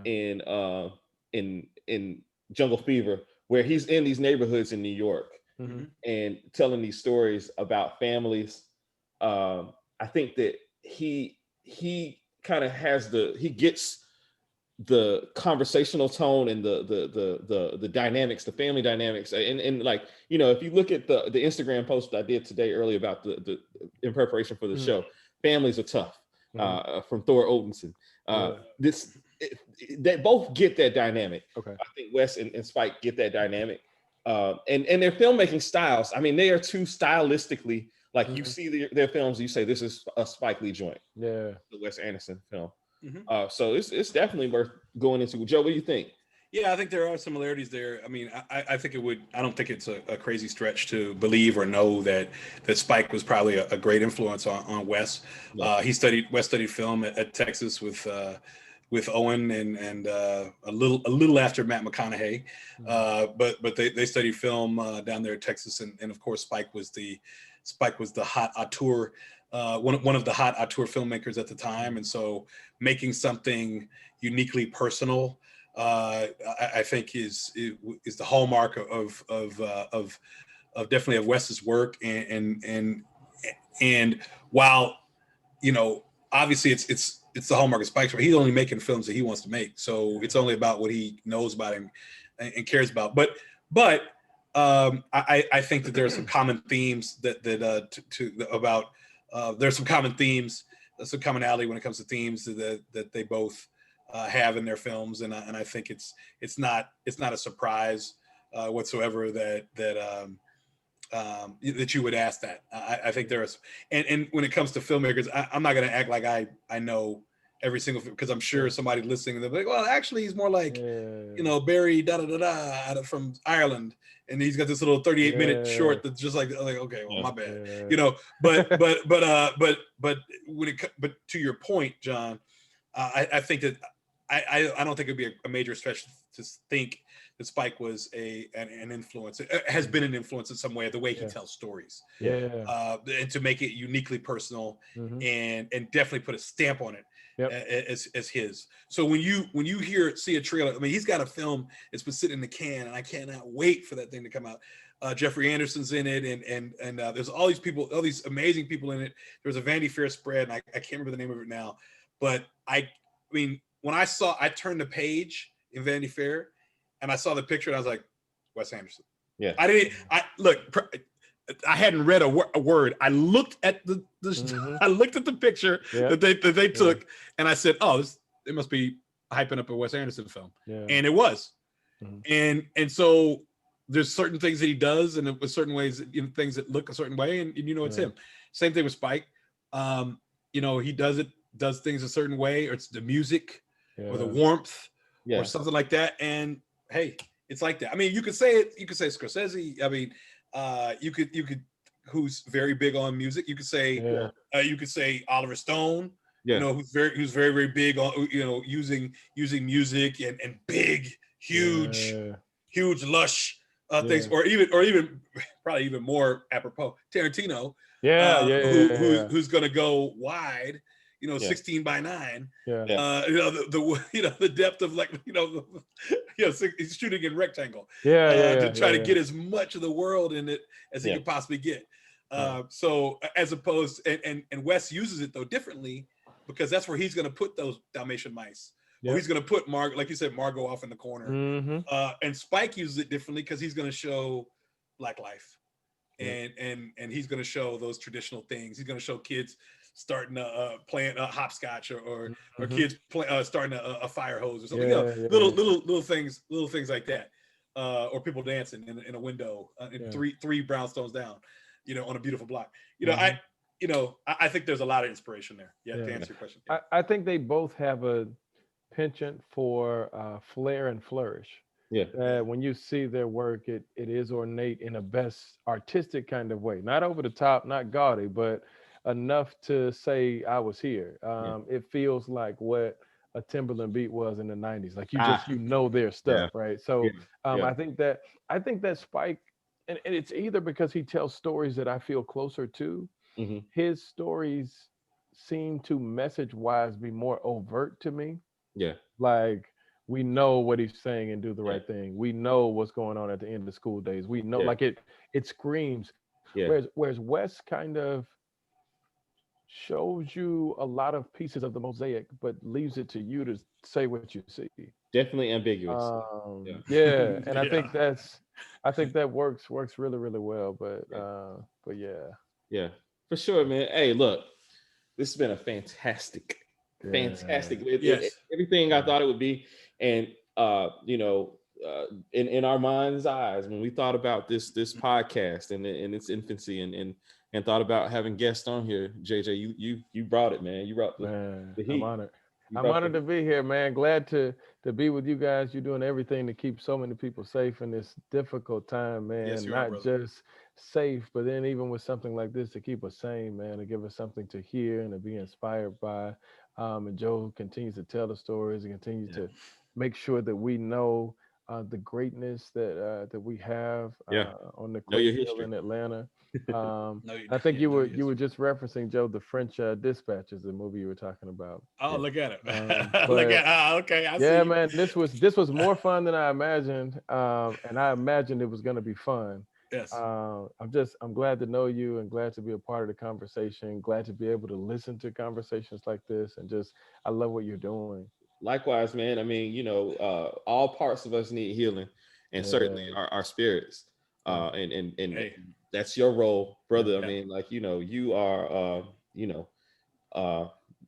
one of the first people I really knew who was in touch with people, but also just ordained, and ordained from the very definition of the word ordained. You know what I mean? Like, when I think about ordained, I think about you. And so, it's our pleasure as much as it is, I do. Absolutely. Again, when I think about Wes Anderson, I'm thinking about you and Joe, man. I'm telling you, like, so, we and to your point earlier about, like, having a distraction from what's going on in this world. I mean, this, for me, this is very much cathartic. I look forward to this every week. Being able to dialogue with Joe, talk about our favorite things, and sharing these conversations that we've been having, these open tabs we've had open up, which you've been a part of. You're in the inner circle, man. You know what I mean? Like, I think about our days on the yard when you and Randall, Birmingham, Randall Whiffen, you two guys, man, coming on the scene, and like, I can remember conversations with Joe. Like, look, these young brothers, man, they, like, the house is in good hands. We got these young Thundercats coming up. Young Thundercats. Man, you guys took a chance on some young guys with a dream, and we appreciate it. Dude, hey, if it was a chance, it was like betting on Kansas City versus the Jets, man. You know what I mean? Like, it was easy money. Very, very easy money. Yeah, JJ, we thank you so much, John, for your participation this evening. We sincerely appreciate it, and I know you love It's a Wonderful Life. So in about 11 months we'll circle back. I'm here. Anything you got black and white, man. I'm a phone call away, man. Okay. I don't know how much. How about I'm not a talker. So it worked out. So it worked out for both of us. You know what I'm saying? So Joe, we have reached a point where it's the time to pick the next film or television show now or whatever. Since we talk about everything, and we may pop up on you guys with a surprise every now and again. I know that there was a conversation that was had in the DMs about a particular film starring one Will Smith that we might talk about at some point. But I think that I was looking at my list of films. Yeah. And I wanna talk about, and I'm being intentional. I know you've seen this. I have no idea. Hold on. See, John, this is what he said. So last week was Minority Report.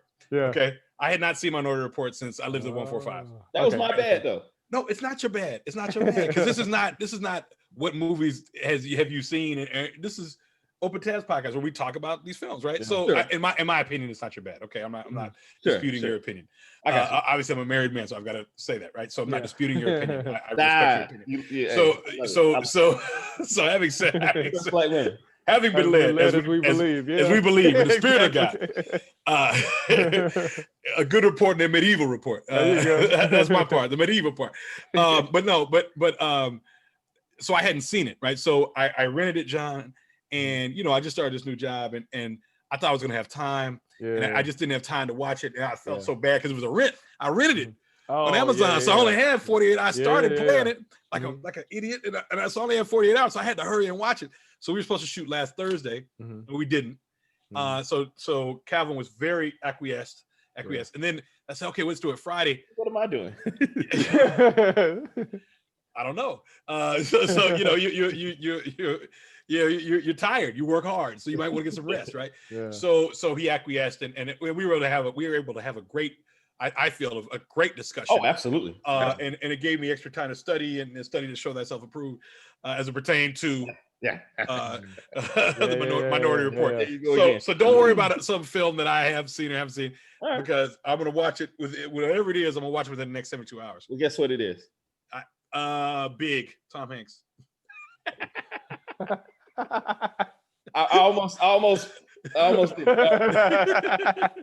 don't know. Man, we going to 1990 and our musical Kid and Play. Oh yeah, nice. Okay, I want to say this now. I guess I'll save it for next week. One of my favorite films of all time. Okay. Top down. Okay. One of my favorite films of all time. Very important for a guy who was 16 in 1990. Yeah. Very, very, very important film for a guy who was 16. I believe it. I believe it. For a lot of reasons. For reasons. Several reasons. But I saw it at Charlie Birnbaum's house. That was the first time I saw it. Was at Charlie Birnbaum's house. Okay. Same place I saw Goodfellas. Okay. Yeah. Okay. Because we needed something to tell black men they could dance. Like, and it's okay. Yeah. Yeah. Absolutely. Hey, they look.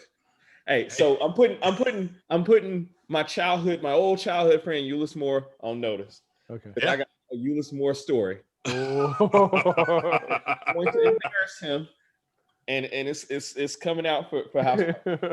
I want to say this early, and I'm going to reiterate it. So I always say it was like A Different World and School Days, but House Party was also a very important film that led to me only applying to HBCUs to go to college. And the reason being, I had those types of parties only in two moments of the year. For the way I grew, because at church we weren't part. We were at church. I had friends, church, and very few at school, but Jack and Jill. But Jack and Jill, we had a Christmas dance that all of Dallas came to. It wasn't just the Jack and Jill kids. Like the Dallas chapter Jack and Jill Christmas dance was a very big deal. So the whole Carter football team. Yeah, I love it. Everybody would be. I looked like my father for like 3 seconds, real quick. The whole Carter, we all three of us look like our fathers, by the way. But the whole Carter football team would be there. It was a big deal. So that would be like House Party, and then the Jack and Jill conference, it was a party every night. So that would be a really like House Party, and that was the first time I saw somebody do the Kid and Play. Nice. All right. And so hold on to some of these. No, I'm not saying anything more than that. I'm not saying anything more than that. But I said I want that feeling. All right. Yeah. Well, guys, next Thursday we're gonna be discussing House Party. I look forward to it. Reverend Dr. John J. Cox. It's been a pleasure. Man, it's been my pleasure, man. You tell everybody on Jefferson Street, in the Gulch, at the Pantry. Talk that Nashville. Talk that Nashville. Talk that Nashville. Come see me, man. Come back. I need to do it right after we get through this little spot right here. I'll do it, man. Joe, you listen. All of our favorite places on the yard, man. Just say a prayer. I don't know when I'm being because I'll ride by and yell out. There you go. We'll take it. What did Bud say? What did Bud say? He said, if you see me someplace I'm not supposed to be, call my name and we'll leave together. That's how I feel. That's how I feel about us on the yard. So this has been the Open Tabs podcast, guys. You guys be safe out here. Get the vaccine if it's afforded to you, and keep doing the right thing, y'all. Good.